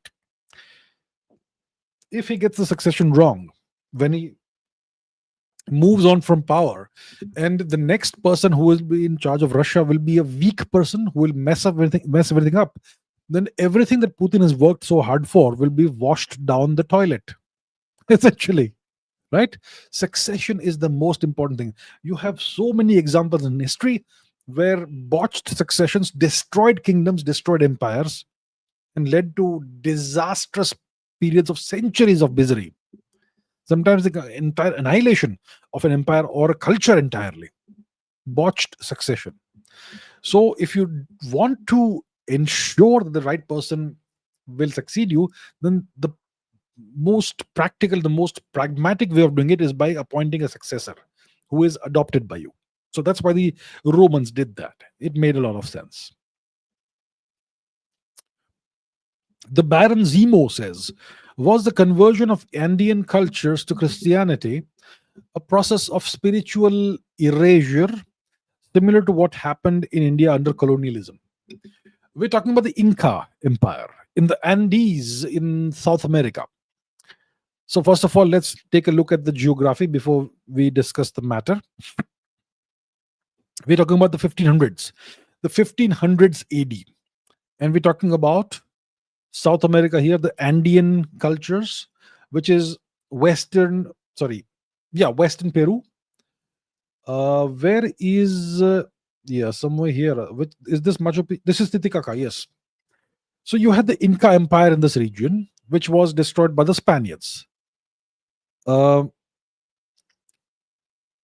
And what the Spaniards did is that they very rapidly imposed Christianity by brutal force on the natives, on the Inca people of the region. And today, a lot of the people who live in this region, even if they are of native heritage, native blood, most of them still today they would practice Christianity. There are some elements of the original culture that still kind of survive, at least in Peru. But most people have been forcibly converted to Christianity through brutal force. That's what the Spaniards did. So, is this similar? Is this process of spiritual erasure similar to what happened in India under colonialism? Look, let's not use the word colonialism. Let's use the proper word, which is for the proper term, which is foreign occupation. You had two periods of foreign occupation of India. One is the Turkic occupation of India, and the second is the European occupation of India, or the British occupation of India.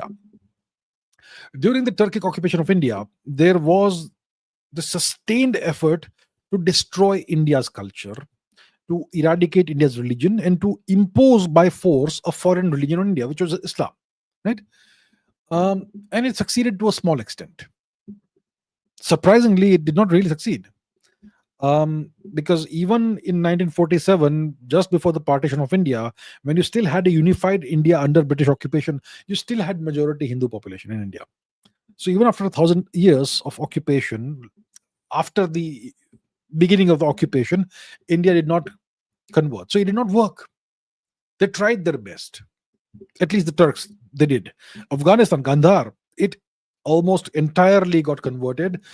In the late 1980s and 1990s, you still had maybe 100,000 non-Muslims in Afghanistan, Hindus and Sikhs, right? And those are not Indians, they were Afghans. Like today, we are Indians and we are not Afghans, right? But those were actual Afghans and who were the descendants of the original populations that had resisted conversion. So, what the Turks attempted in India was similar to what the Spaniards did in what is now Peru and also in Mexico, Tenochtitlan. But it failed to a large extent in India. India was super resilient. Then the British came in India. They also sought to do that, but they did not employ force. They were far more insidious. They changed the education system. They imposed a foreign education system on India, and they made it such that unless you get educated through their education system, you will not get a job in India.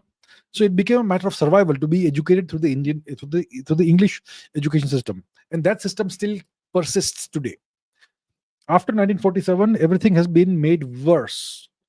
So because of successive decades and generations of deracination, today India is possibly far more amenable to getting converted to foreign religions than it was even 40 years ago, even 50 years ago. Forget about 1947. Compared to 1980, Indians are far more likely to convert to a foreign religion today. And that process is continuing. So successive Indian governments have continued the same policies of deracinating Indians through the education system and so on. So that process of cultural and spiritual erasure that the Spaniards attempted in the what is now Peru, the Inca Empire, that something similar to that was tried by the Turks in India. Succeeded to a small extent, which eventually led to the partition of India because of British policies and agendas. But today Indians are more likely to convert, and I think today you have industrial scale conversions that are right now being conducted in India by foreign forces, and the Indian government is completely either oblivious to it, or it is allowing this to happen for whatever reason.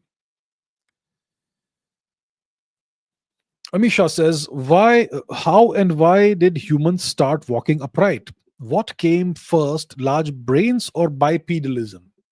So, we will assume for this discussion that humans, Homo sapiens, originated in Africa. There, if there is new evidence that turns up eventually that maybe we originated somewhere else, we will change our opinion. Okay, you should always be willing to adapt your worldview to new emerging information, which is like legitimate information. Right now, we're going to assume that humans originated in Africa. Homo sapiens, Jebel Irhoud, North Africa, 400,000 years before today, let's say. Now, bipedalism comes way before Homo sapiens. I believe Australopithecus, one of the ancient hominin species, from about 4 million years before today, Australopithecus was the first probably to start walking in a bipedal manner, a bipedal gait. So why did our distant ancestors from 4, 5, 6, 7 million years before today, why did they start becoming bipedal? Why? They earlier used to crawl on all fours like any typical mammal, like a dog, like a cat, like an elephant, like a giraffe, or whatever. All are quadrupedal mammals, right? But so why did our ancestors start walking on 2 feet or attempting to do that? See, today, if you look at bears, you will see that bears are kind of capable of walking on 2 feet if they have to. They can stand up and look around. They can even walk on 2 feet, but they prefer to walk on 4 feet. So bears have that kind of adaptation. Dogs don't have it. Even the dogs and bears are very closely related. You can see their faces very similar, right? And bears, have you heard them vocalize? They bark like dogs, bears, but a pretty booming bark, woof woof. Similarly, cats are also capable of standing up on 2 feet if they have to, but they prefer to be on 4 feet. So why did this adaptation happen in humans? It's because the terrain of Africa changed. Not the terrain, but the vegetation, the flora of Africa changed. Where what used to be dense forests gradually gave way to grasslands and savanna. And when you no longer have this thick canopy of trees all the way, God knows how many meters, when you just have grasslands, which are like a couple of feet tall, then it makes sense to go up on 2 feet and look around, peer around, and gather more intelligence about what's happening around you. And probably that is what led to this eventual adaptation, that humans became kind of quasi bipedal. And we already had these digits, right? These opposing digits, the thumb, which is an opposing digit, which gave us this superb advantage that we could hold things in our hand, manipulate objects. So when we started becoming bipedal, we also became capable of carrying things in our hands, tools, for example, which gave us a tremendous advantage, right? So I think that is what led to us becoming gradually, over hundreds of thousands of years, millions of years, bipedal in nature. But if you look at the skull volume, the cranial volume of Australopithecus, it is very similar to today's chimpanzees and gorillas. First of all, let's see what Australopithecus would have looked like. Okay, Australopithecus.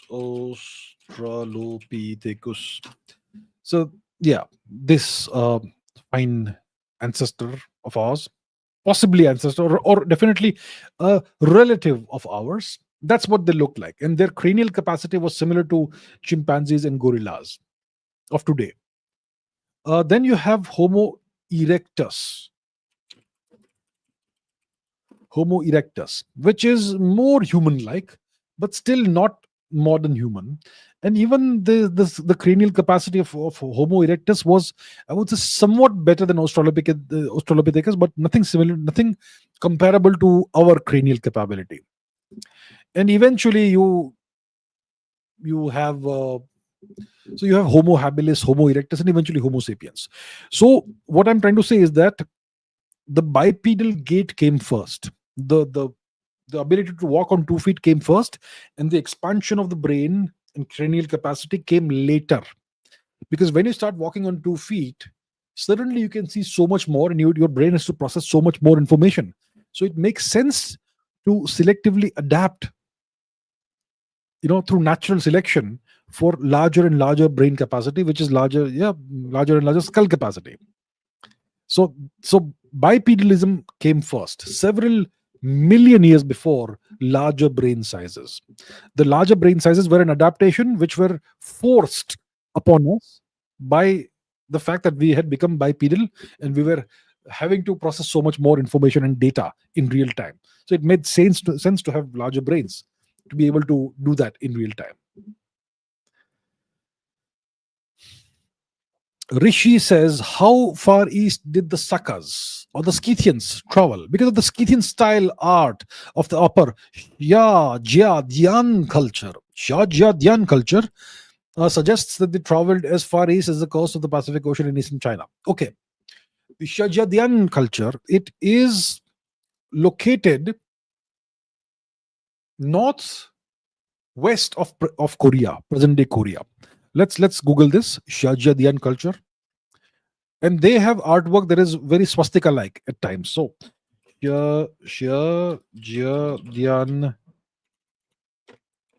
culture.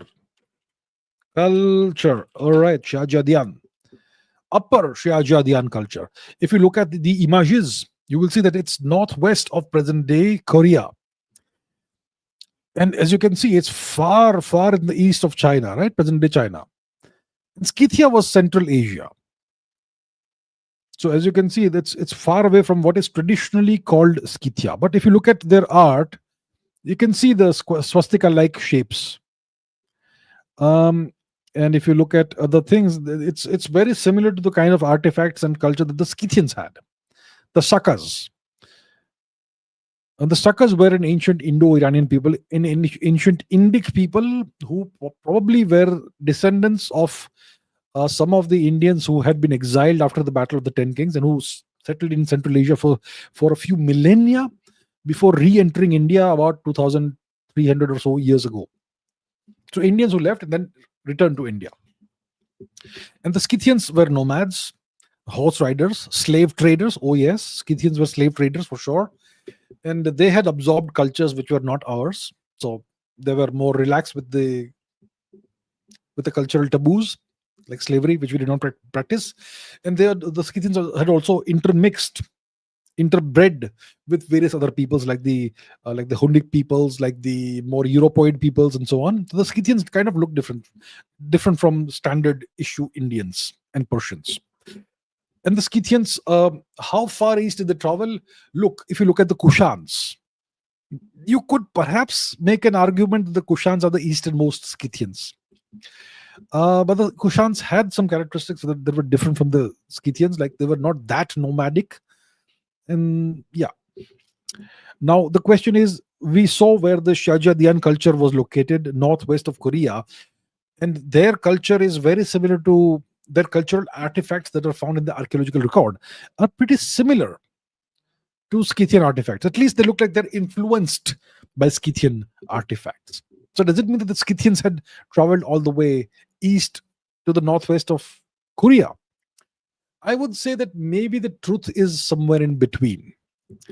If the Scythians were present in the Tarim Basin region, and if you could consider the Tokaris, the Tushara people, or the ancestors of the Kushans to be the easternmost Scythians, then it's possible that the Shajadian people would have had contact with the Tushara people, who were kind of like Scythians. And maybe that contact, the cultural exchange and whatnot, it would have possibly led to the kind of Scythian style art, etc., that you find in the archaeological artifacts left behind by the upper Shajadian people. So I think it's a combination of two things. I don't think the Scythians themselves went all the way far to the northwest of Korea. Maybe it was because of the cultural and other contacts between the Tusharas, the Tokarians or Kushans, and the Shajadian people that gave rise to these the kind of art that they had. Ayush Singh says India for the longest time was the richest civilization. What factors contributed to it becoming such a prosperous land? What was the economic model at the time? Was it export driven, consumption based, or anything that isn't prevalent today? What are the factors that contributed to India's prosperity? First of all, incredibly, incredibly rich, incredibly fertile land, huge landmass, subcontinent sized landmass, um, temperate and good climate that can sustain humans, not freezing weather that will kill people who are weak, not horrifically hot climate that, like Somalia or something, where no one can survive. Decent climate, good climate, depending on where you are in the subcontinent, and very fertile soil, which can sustain population of millions, today billions, right? There is that. Then you had Indian culture and civilization, um, which was very progressive, you could say. It allowed all kinds of questioning. It was very technology focused, which is why you had the urbanization and complete industrialization of India about 5 6,000 years before today. That is one factor that gave rise to, that led to the prosperity. Then you had the fact that our kings, our emperors, they had good strategies for enriching the country. For example, if you look at different empires, they had different they solved, like I said, for different strategic problems. The Cholas, which are a much more recent empire, they controlled the maritime trade between the subcontinent and the east, which made them fabulously wealthy. The Kushan Empire and the Gupta Empire also, they controlled large parts of Central Asia, which once again gave them gave them tremendous amounts of wealth in terms of revenue, because of the trade which they controlled between India, the subcontinent, and the West, which is Europe and Mesopotamia and Egypt and so on, through the land route as well as the sea route. So the economy was to some extent export based. Whatever the Europeans wanted, Indian spices, Indian textiles, uh, whatever else they wanted, we exported to the Europeans and we got gold in exchange. Similarly, with the people of Mesopotamia and the people of Egypt, we were trading. And so to that extent, we were export driven.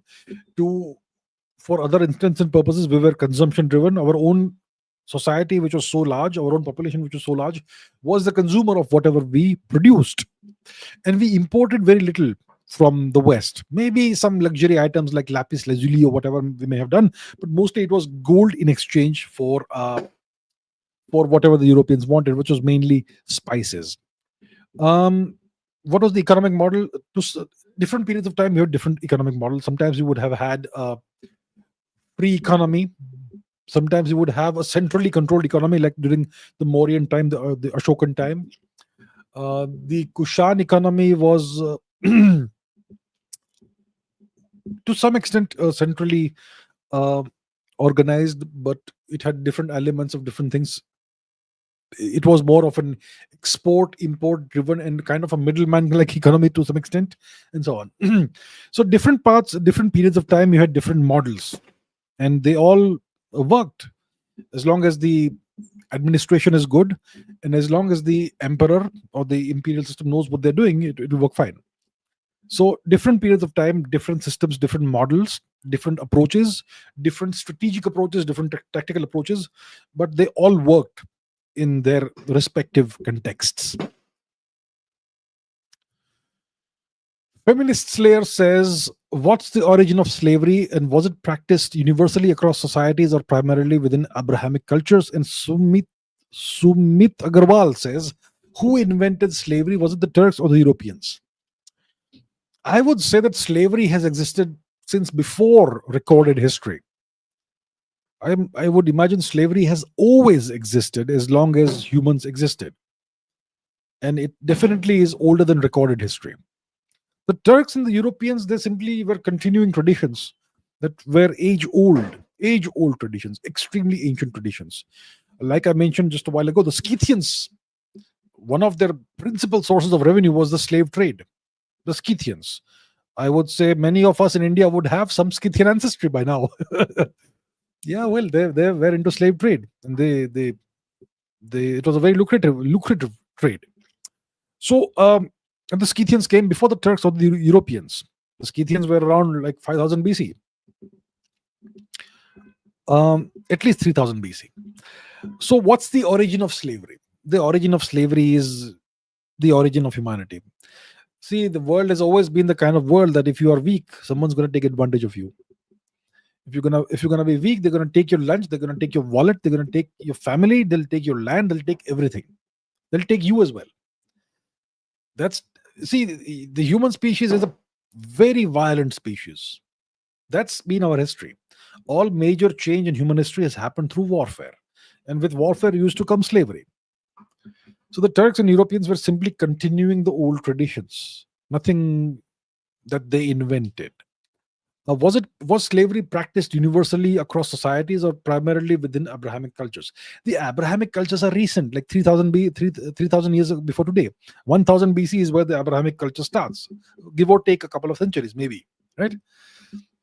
Slavery is way before it existed, way before the Abrahamic cultures. So where was this practiced? Was it practiced universally across the world? Let's look around. The Abrahamic cultures, very slavish. They were very fond of slavery, no question about it. It was there during the Abrahamic times. If you look at Egyptian civilization, of course they had slaves. They practiced slavery. The Romans, of course, they practiced slavery. The Greeks, oh yes, they very much practiced slavery. The Chinese, of course, they had slaves. Various African cultures, of course, they had slavery. The United States was founded on genocide and slavery and theft of land. So the United States, slavery, yes. England, of course, they had slavery. Around what? Around 1000 AD, at least minimum 10% of the people in England, they wore this copper collars, which they could not take off ever. Even after they died, they were buried with copper collars. Those were slaves. You had slavery. The Vikings, they had slaves. All across Europe, you had slaves. The Romani people were frequently enslaved and massacred. The Turks, of course, they had slaves. The Arabs, of course, they had slaves. The Chinese, of course, they had slaves. The Greeks had slaves. Who is left? The Persians. Persians probably also had slaves. Probably. Who did not have slavery? We Indians did not have slavery. Now, if you ask Google, if you ask Wikipedia or whatever, they will say Indians also practiced slavery. Why? Because the word dasa means slave. The word dasa does not mean slave, it means servant. A servant is not a slave. If I say my name is Ram Das, does it mean I'm Rama's slave? No, I'm Rama's servant. Right? But there are these scholars. Let's Google some scholarly works, shall we? Slavery in ancient India.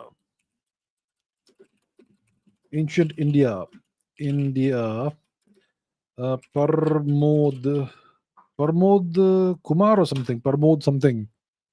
UGC UGC is a huge problem. UGC. Parmod Kumar. 1 second. The quality of this research that comes out of Indian universities is horrific. Look at the quality of this research. Who is this imbecile? Parmod Kumar. Slavery in ancient India. Shudra, slavery, rights of slaves. Look, standard missionary atrocity literature. Indians are the most slave-minded people today. Indo-Aryan settled in Northwest. Who is this utter imbecile, Parmod Kumar? This is the problem. Indians are so mentally colonized. Indians have this gigantic inferiority complex. And the quality of research that comes out of India's universities, it is abysmal. And the government of India, instead of reforming this, they are encouraging this further. Anyway, my point is slavery never existed in Indian culture, in Indian civilization. It existed everywhere else. And that's the deal. Okay, Amisha says, why didn't Alexander the Greek go west and conquer Rome? Why did he focus on going east all the way to India? Well, multiple reasons. First of all, Rome. We saw the map. I'll not open the map once again. Rome is west of Greece across the Adriatic. But at that time, during Alexander's time, Rome was this struggling little city. They did not even have control over even half of Italy, present day Italy. It was a struggling, insignificant, obscure little city. No one cared. There was no wealth there. There was nothing to. There was nothing of any value in Rome. And west of Greece were the lands of the barbarians. The Europeans were essentially what? Wearing animal skins and eating raw meat at the time. The Greeks were the civilized Europeans, if you could call them European, right? So that's one reason. There was nothing of value in Rome. Why go west? What's the point? Secondly, Alexander's father, Philip of Macedon, was a great man. And his great ambition was to conquer Persia and take revenge for ancient Persian humiliation of Greece. So Philip of Macedon had already made plans. He'd raised an army, done all the preparation for an invasion of Persia, which is east of Greece. Persia was the old enemy. Persia always fought the Greeks and the Romans and always went west. They never fought India. So the Greeks wanted to take revenge on the Persians. Alexander's father, Philip, wanted to take revenge on Persia and obviously cover himself in glory, personal glory. But Philip mysteriously got assassinated in front of Alexander and his mom. Okay, and then Alexander, at the age of 16 or something, becomes the king of Macedonia. So he takes this forward. He takes his father's plan forward. That okay, my dad is dead. I will go ahead and conquer Persia. And Alexander's tutor was Aristotle. So Aristotle was requested by Philip to tutor Alexander, and he had told Alexander about the riches of India, and India is the greatest of the Eastern civilizations, and so on and so forth. You know, so Alexander dreamt of going to the ends of the world and conquering India, and Alexander had this demon inside him. He had to prove to himself and to the rest of the world that he was greater than his father. He had this rivalry with his father even after his father was dead. So that's why he decided that he will go eastwards and conquer Persia and then India. So he was able to conquer Persia. On the way, he was able to conquer Egypt as well. And he did all kinds of atrocities on the way. That's a different story. And then he reached the outskirts of India and there was a disaster. So that's the reason why Alexander focused on going eastwards instead of westwards. Because, see, first of all, because defeating Persia represented revenge, it represented glory, but Persia was also fabulously wealthy. And after Alexander defeated Persia, he took all the gold, all the wealth, all the silver, everything of value out of Persia and beggarized Persia. And he intended to do the same thing with India as well. Didn't quite work out that way. Rushab Shah says, why did it take so long for the US to capture Osama bin Laden? Why does the US forgive Pakistan even though bin Laden was found there? Okay, we'll treat this as a historical question because it's about 25 years ago, so kind of historical. Why did the US take so long to capture bin Laden? Maybe they did not want to capture him. Maybe they wanted to capture him at a later point in time when it was more appropriate, more opportune time to do that. Yeah. You always need periodic times of success and victory. So keep that for later. We already won, we already conquered Afghanistan. So let Osama go now, and after a decade we'll capture him. Or whatever. We never saw any evidence of the capture and killing of Osama, but that's what we are asked to believe. So that's one reason. I don't really know the details because these are all still classified matters. Now, why does the US keep on forgiving Pakistan? Pakistan is an American asset. They do what the Americans tell them. Sometimes they do some naughty stuff, but it's okay as long as the asset is valuable and useful. Pakistan will be on good ground. Yeah, so Osama bin Laden was found in Pakistan. Apparently, he was found right outside the Pakistani military academy in Kakul. or wherever it was, what Abbottabad, right outside the Pakistani military academy, and yet no action is taken against Pakistan. Very strange, isn't it? Very mysterious. Let me, shall I? Why not? You can ask this question about the US, right? Why does the US keep forgiving Pakistan? Israel has this track record of going after anybody who has killed a Jew or hurt Jewish interests. When there was the Olympics massacre, Munich Olympic massacre, the Mossad went after each and every perpetrator of the massacre and eliminated each and every one of them. They went after the Nazis for decades after the Second World War was over and took out Nazis from various parts of the world. They brought Eichmann back from Argentina and hanged him. Yeah, we know that. So why hasn't the Mossad gone after Lashkar-e-Toiba, who did 26/11? You have to ask questions, right? You should. Amisha says, who would you define as Arabic people? Are Palestinians, Egyptians, Syrians, Lebanese, Moroccans, are all these people considered to be Arabs, or only people from the Gulf are considered to be true Arabs? I think there's no real definition today. All these people speak the Arabic language and they're part of the Arabic world or Islamic world. If you ask an Egyptian person today, they do consider themselves to be Arabs. They consider themselves to be part of the Arabic world. So from their perspective, they're Arabs. I suppose from the perspective of the people of Tunisia or Morocco, they may not consider themselves to be Arabs. They may consider themselves to be Berbers. And the word Berber is the Arabic word for barbarian, by the way.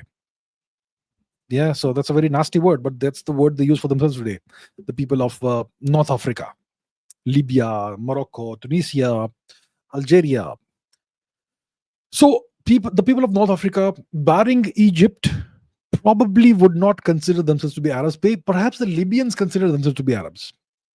But if when it comes to Egypt, Syria, I'm sure most educated Syrians don't consider themselves to be Arabs, because the Syrians have never been Arabs. They are an occupied and subjugated people, the Syrians. Lebanon, they were never really Arabs, but today they speak Arabic. So it all depends on how you see things. From my perspective, the Arabic people are the people who live in the Arabian Peninsula, which is Saudi Arabia, Oman, Qatar, Bahrain, perhaps Yemen, perhaps you could, and the UAE, etc. Yeah, I don't consider the Iraqi people to be Arabs. They are the descendants of the Mesopotamians, the Assyrians and the Akkadians and the Sumerians and so on. But today they would consider themselves to be Arabs. So it's kind of mixed bag. If you are a purist, you would say that only the people of the Arabian Peninsula are Arabs. But if you look at it from a linguistic and etc. perspective, then there's so many more Arabs. Okay, there's many more questions, but we are about to reach the 2-hour mark. What shall I do? Okay. Tanmay Deshpande says the philosopher Euhemerus suggested that gods like Zeus might actually have been deified rulers from the past. What if Zeus was once a powerful king whose deeds were magnified into legend? Zeus's attributes, supreme authority, control over the sky and thunder, echo real-world monarchs who claimed divine right. Also, his name shares roots with Deus Pitra, the Vedic sky father god, as we know. In my opinion, I feel the same for our history and philosophy as well regarding Sri Ram, Sri Krishna, etc. What are my thoughts? So look, many gods are deified kings of the past. Sri Ram, Sri Krishna, we know are historical figures. I mean, the Europeans would say it's a joke, but no. Sri Krishna, Sri Ram are historical figures from our history, and they have been deified as gods, and they are considered to be avatars of Vishnu, right? What about Indra? Isn't it possible that Indra, who is a Vedic god, the most powerful of the Vedic gods, it's possible he may also have been a king in the past, long before the Vedic age, maybe 1,000 years before the Vedic age, maybe 2,000 years before the Vedic age. Maybe it's an ancient ancestor king who did such incredible feats that he was then deified and turned into a god. It's very much possible. When it comes to Zeus, he is the the god of thunder, right? The god of the thunderbolt. That is nothing but Indra. Zeus is the Greek version of Indra, but the name comes from Diospitru. Diospitru, Zeus Pater, Jupiter. And what's the weapon? The thunderbolt. And the hammer, Mjolnir. Oh, that's Thor. Again, the same god. So Zeus, his two weapons are the thunderbolt and the hammer. Indra has a single weapon called the Vajra, which is a hammer as well as a thunderbolt. And Indra, if you look at his story, he defeats a gigantic evil serpent or dragon or sea monster called Vritra, right? And he smites Vritra with his Vajra. So if you look at Zeus, he defeats a great sea monster with his thunderbolt. Jupiter defeats another sea monster with a thunderbolt. So does Thor. It's the same god all over again. So when it comes to Zeus, they've taken the attributes of Indra, but they've taken the name of Diospitru. And that's the deal. So it's possible it would have been a deified king. It's very possible. Entirely possible. Okay. Let's take some questions now from the live chat, because I still have more questions I could have taken, but I'll take a few questions for the next few minutes from the live chat. In case you have questions, please do ask in the live chat. I'll take a few right now. Is he reading live questions? Yes, sir. I am reading live questions. Atif Hussain says Zeus is Kuber. Kuber is the king of the Yakshas. The Yakshas are guardian deities. They guard treasures. And they perform some other functions as well in the divine world. But Zeus is not Kuber. Zeus is the personification of Lord Indra with the name of Lord Indra's father, which is Diospitru. Okay. Rajor Shigon says, were North, South, Northeast Indians followers of Vedas and Sanatan? If yes, how did they develop such distinct languages? Why did they ever diverge? Or is it the other way around? Were they unified later? They were unified later. Okay. The Vedic culture, it was associated with the Bharatas, with the Bharat clan, the clan of King Divodas and his son King Sudas. King Sudas was a great man. He stood alone against a coalition, a confederation of more than 10 clans who came together to fight him. And he defeated them all with the help of Lord Indra. And then in victory, first thing after victory is he expelled all those who stood against him. He expelled them out of India. They went into permanent exile, and they gave rise to the Indo-European languages in west of India. And then whoever was left in India, he said, okay, the deed is done. I have won, but now you're all welcome to join me. And I have my set of gods, Indra and so on and so forth. And we give offerings to our gods through the medium of Agni, who is also a god, a messenger of the gods. And he said that you all can also join in the yagna, and your gods are also welcome in the yagna. So when we offer ghee and whatever else to Agni as an offering to Indra, etc., we are also going to offer it to your gods. We are all together now. And that's how everybody came together. That was the first grand unification of India. Yeah.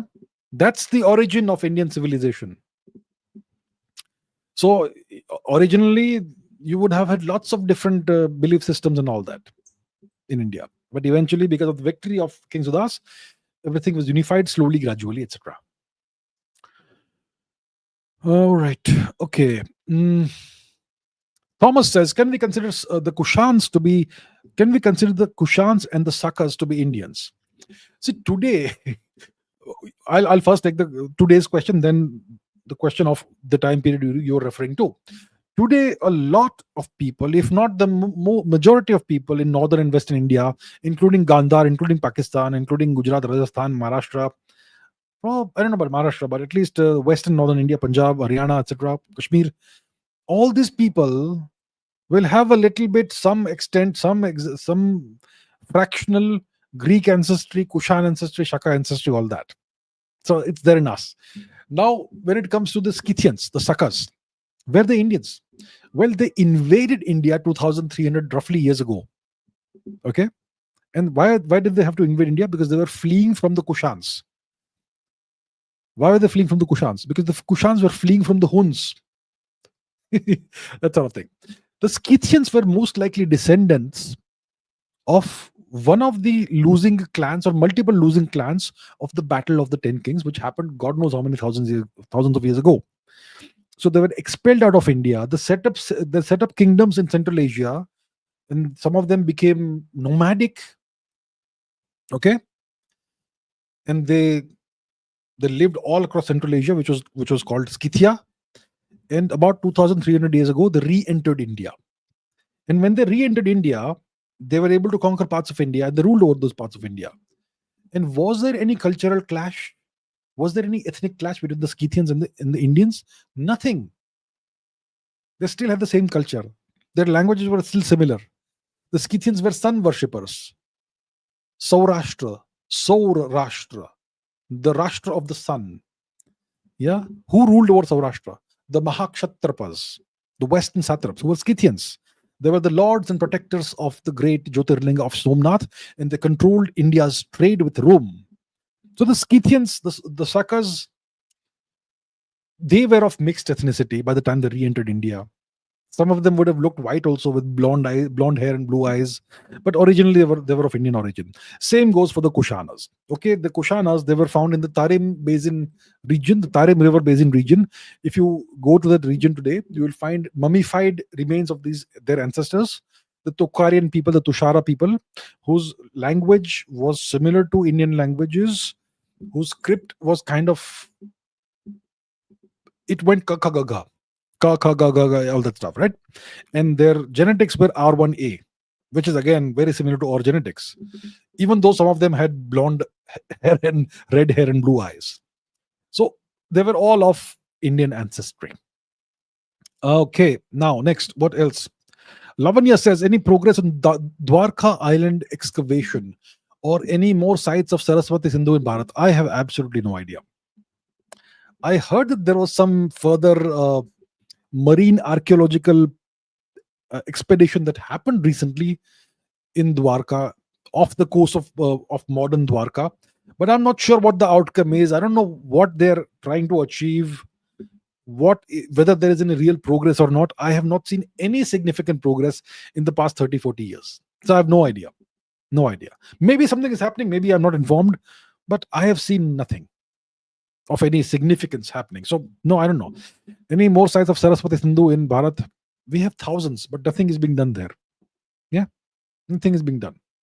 Swami Jain asks a good question. What about the dice game in which Draupadi is to become Dasi? How could one become servant through gambling? In every culture, the culture may have norms, but there are some idiots who flout the norms, right? Why were the Kauravas deserving of being exterminated? Because they were adharmis, because they treated women like that. And would you blame only the Kauravas for this? Would you not blame the great Yudhishthir for not having any self-control? He knew that his cousins, the Kauravas, were adharmis. And how can you bet your family members like they're objects? So you see, in every culture, you will have some idiots, some low quality, low standard people who will do bad things. Who was Kansa? He was the maternal uncle of Shri Krishna, but he was a monster, wasn't he? But these are the exceptions, they are not the norm. In our culture, these things are not acceptable. And that's why it was a good thing that the Kauravas were exterminated. Do you understand? There are always exceptions to the rule. You have to understand, you cannot, because there is one exception somewhere, that doesn't mean we are evil. We destroyed the Kauravas because they were evil. And that's how we upheld Dharma. That's what our culture says. Please understand, there will always be exceptions. There will always be exceptions. Okay, it looks like there are some super chats. Good God, super chats. Please don't take any more super chats. I need to end the live stream, but I will finish the super chats for sure. Krishna says, why did USSR give up military bases in Beijing? Because after the Sino-Soviet split, the Chinese were no longer willing to accommodate these bases. You see, after the Ussuri River clashes, and after the Soviets decided to nuke China, which the Americans prevented them from doing. So that's why they had to give it up. James says, l'Afrique a toujours été pauvre. Viviez dans des huttes de terre jusqu'à ce que les Français vous offrent la civilisation et les ampoules électriques. He's saying the Africans have always been poor. They live in these little huts, until the French came and offered them civilization and electricity and all that. Look, we don't really know the history of Africa. The history of Africa that we know has been written by the whites, by the Europeans, after they destroyed Africa. And Africa has been so badly impoverished that the overwhelming majority of African countries don't even have an archaeology department. So we don't know what the past was like. So the Europeans came in, they destroyed Africa, they pauperized Africa, they genocided Africa, they destroyed the indigenous culture. Let me show you something. Permettez-moi de vous montrer cette chose. Okay, Africa Religious Demographics. Map. Let's take a look at the religious demographics of Africa. Hinduism must be Mauritius. Do you have anything native left in Africa? This is the deal with Africa. Look at this. This is what they've done. They've destroyed all of African culture, everything that was indigenous to Africa, totally destroyed it. They proceeded to write Africa's history, to paint the Africans as barbarians, and they introduced this brutal foreign religion to Africa, which causes so much bloodshed in Africa. And then they said, you know what, we civilized Africa, we brought in electricity, we brought in whatever. But they look at the Africans, they're still not raising their standards. You caused this.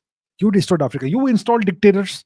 You installed corrupt people to rule Africa, which perpetuates the colonization. And then you say that Africans aren't capable of ruling themselves. You starved Africans so that the IQ drops 30 points. And then you say that Africans are the lowest IQ people in the world. Can't do that.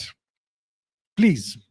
And the same arguments have been used against the Native Americans in North America. Ananta Subramaniam says, how to listen. We are discussing history today, not geopolitics. We will not discuss geopolitics today. Tomorrow is geopolitics day. Okay.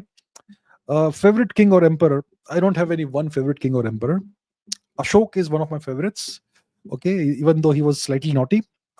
Kanishka, definitely one of my favorites. Shri Chinggis Khan, definitely. Among the Europeans, maybe Julius Caesar. Yeah. He was not a king, he was not an emperor, but one of my favorites. And of course, probably William the Bastard, who came to be known as William the Conqueror, and his son, Henry I. And there's more. ICMB says, can you tell me the story about the Kosovo War? Very convoluted. I can't explain right now. Very convoluted. Balkan history, my God, if I want to untangle that, it will take me a minimum 1 hour. Balkan history, the roots of this nonsense goes back to the Ottoman occupation. Even before that, you have to understand Slavic history. Very convoluted. I can't explain right now. Impossible. I mean, I wish I could. It's very complicated. I apologize. Can't do it. Not when I'm ending the live stream. Dilute H2O says, we're told the word Hindu originates from Persian Sindhu. The Persians used the word Hindu because the Persians had lost the ability to say the sound sa. So instead of sa, they used ha. So Sindhu became Hindu. Sindhu is a Sanskrit word. It means river, actually. Yeah. Brahaspati Agam says land between the Himalayas and Samudra is Hindustan. Brahaspati Agaman would no pre-Islamic or pre-Turkic text would use the word Hindustan. Let me just try and corroborate what you're saying. Okay, let's go to Google. Brihaspati Agam. Brihaspati Agama. Okay, really? Wow. There are so many ancient texts. I am not aware of this at all. The word Himalayan, Samarbhya, Yavad, Yavadin, Hindusthanam. Okay, what is the Brihaspati Agama? Brihaspati, is it a real thing? Agama Brihaspati?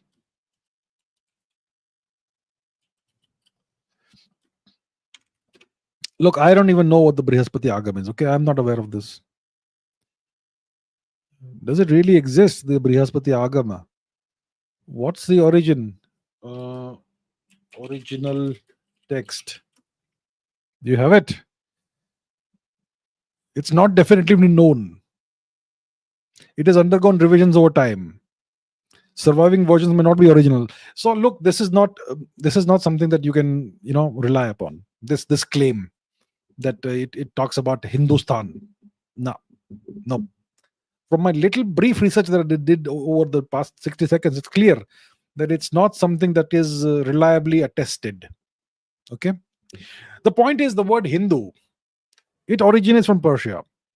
The Persians looked upon their eastern neighbors, and the land started from the river Sindhu, and the Persians could not say Sindhu, so they said Hindu, and that's how the Arabs who eventually conquered Persia, they started using that term as the term for the people, and then they said Stan, so Hindustan. That's how the word Hindustan came into being. Deva has become a new member. Thank you very much, Deva. Appreciate that. Utyos says history of Tuvans. They're classified as a Turkic based on language, but genetics show them closer to Mongols. What's your opinion? Do you know Shoigu? Shoigu, Gerasimov. Shoigu is half to one. Look, are they Turks? Are they Mongols? First of all, the Turks and the Mongols also share the same origin. Understand that. The Turks are descendants of the ethnic group called the Huns. The Huns are the same people as the Xiongnu, who emerged out of the region called Mongolia 2,500 years ago. The Huns emerged out of that region, which is now called Mongolia. They displaced the Tushara people, the Kushans, westwards. The Kushans started fleeing the Huns. Because the Kushans started fleeing westwards, the Scythians who were living westwards, they started fleeing southwards and invaded India to flee the Kushans, who were more powerful. Then a couple of centuries later, the Kushans invaded India to flee the Huns, who were more powerful. The Huns eventually became the Turks. And the Huns and the Mongols were the same people. What's the Mongol language word for human? Hunnu. Hun. So the Tuvans are classified as Turkic, but genetically the Mongols, it's the same thing.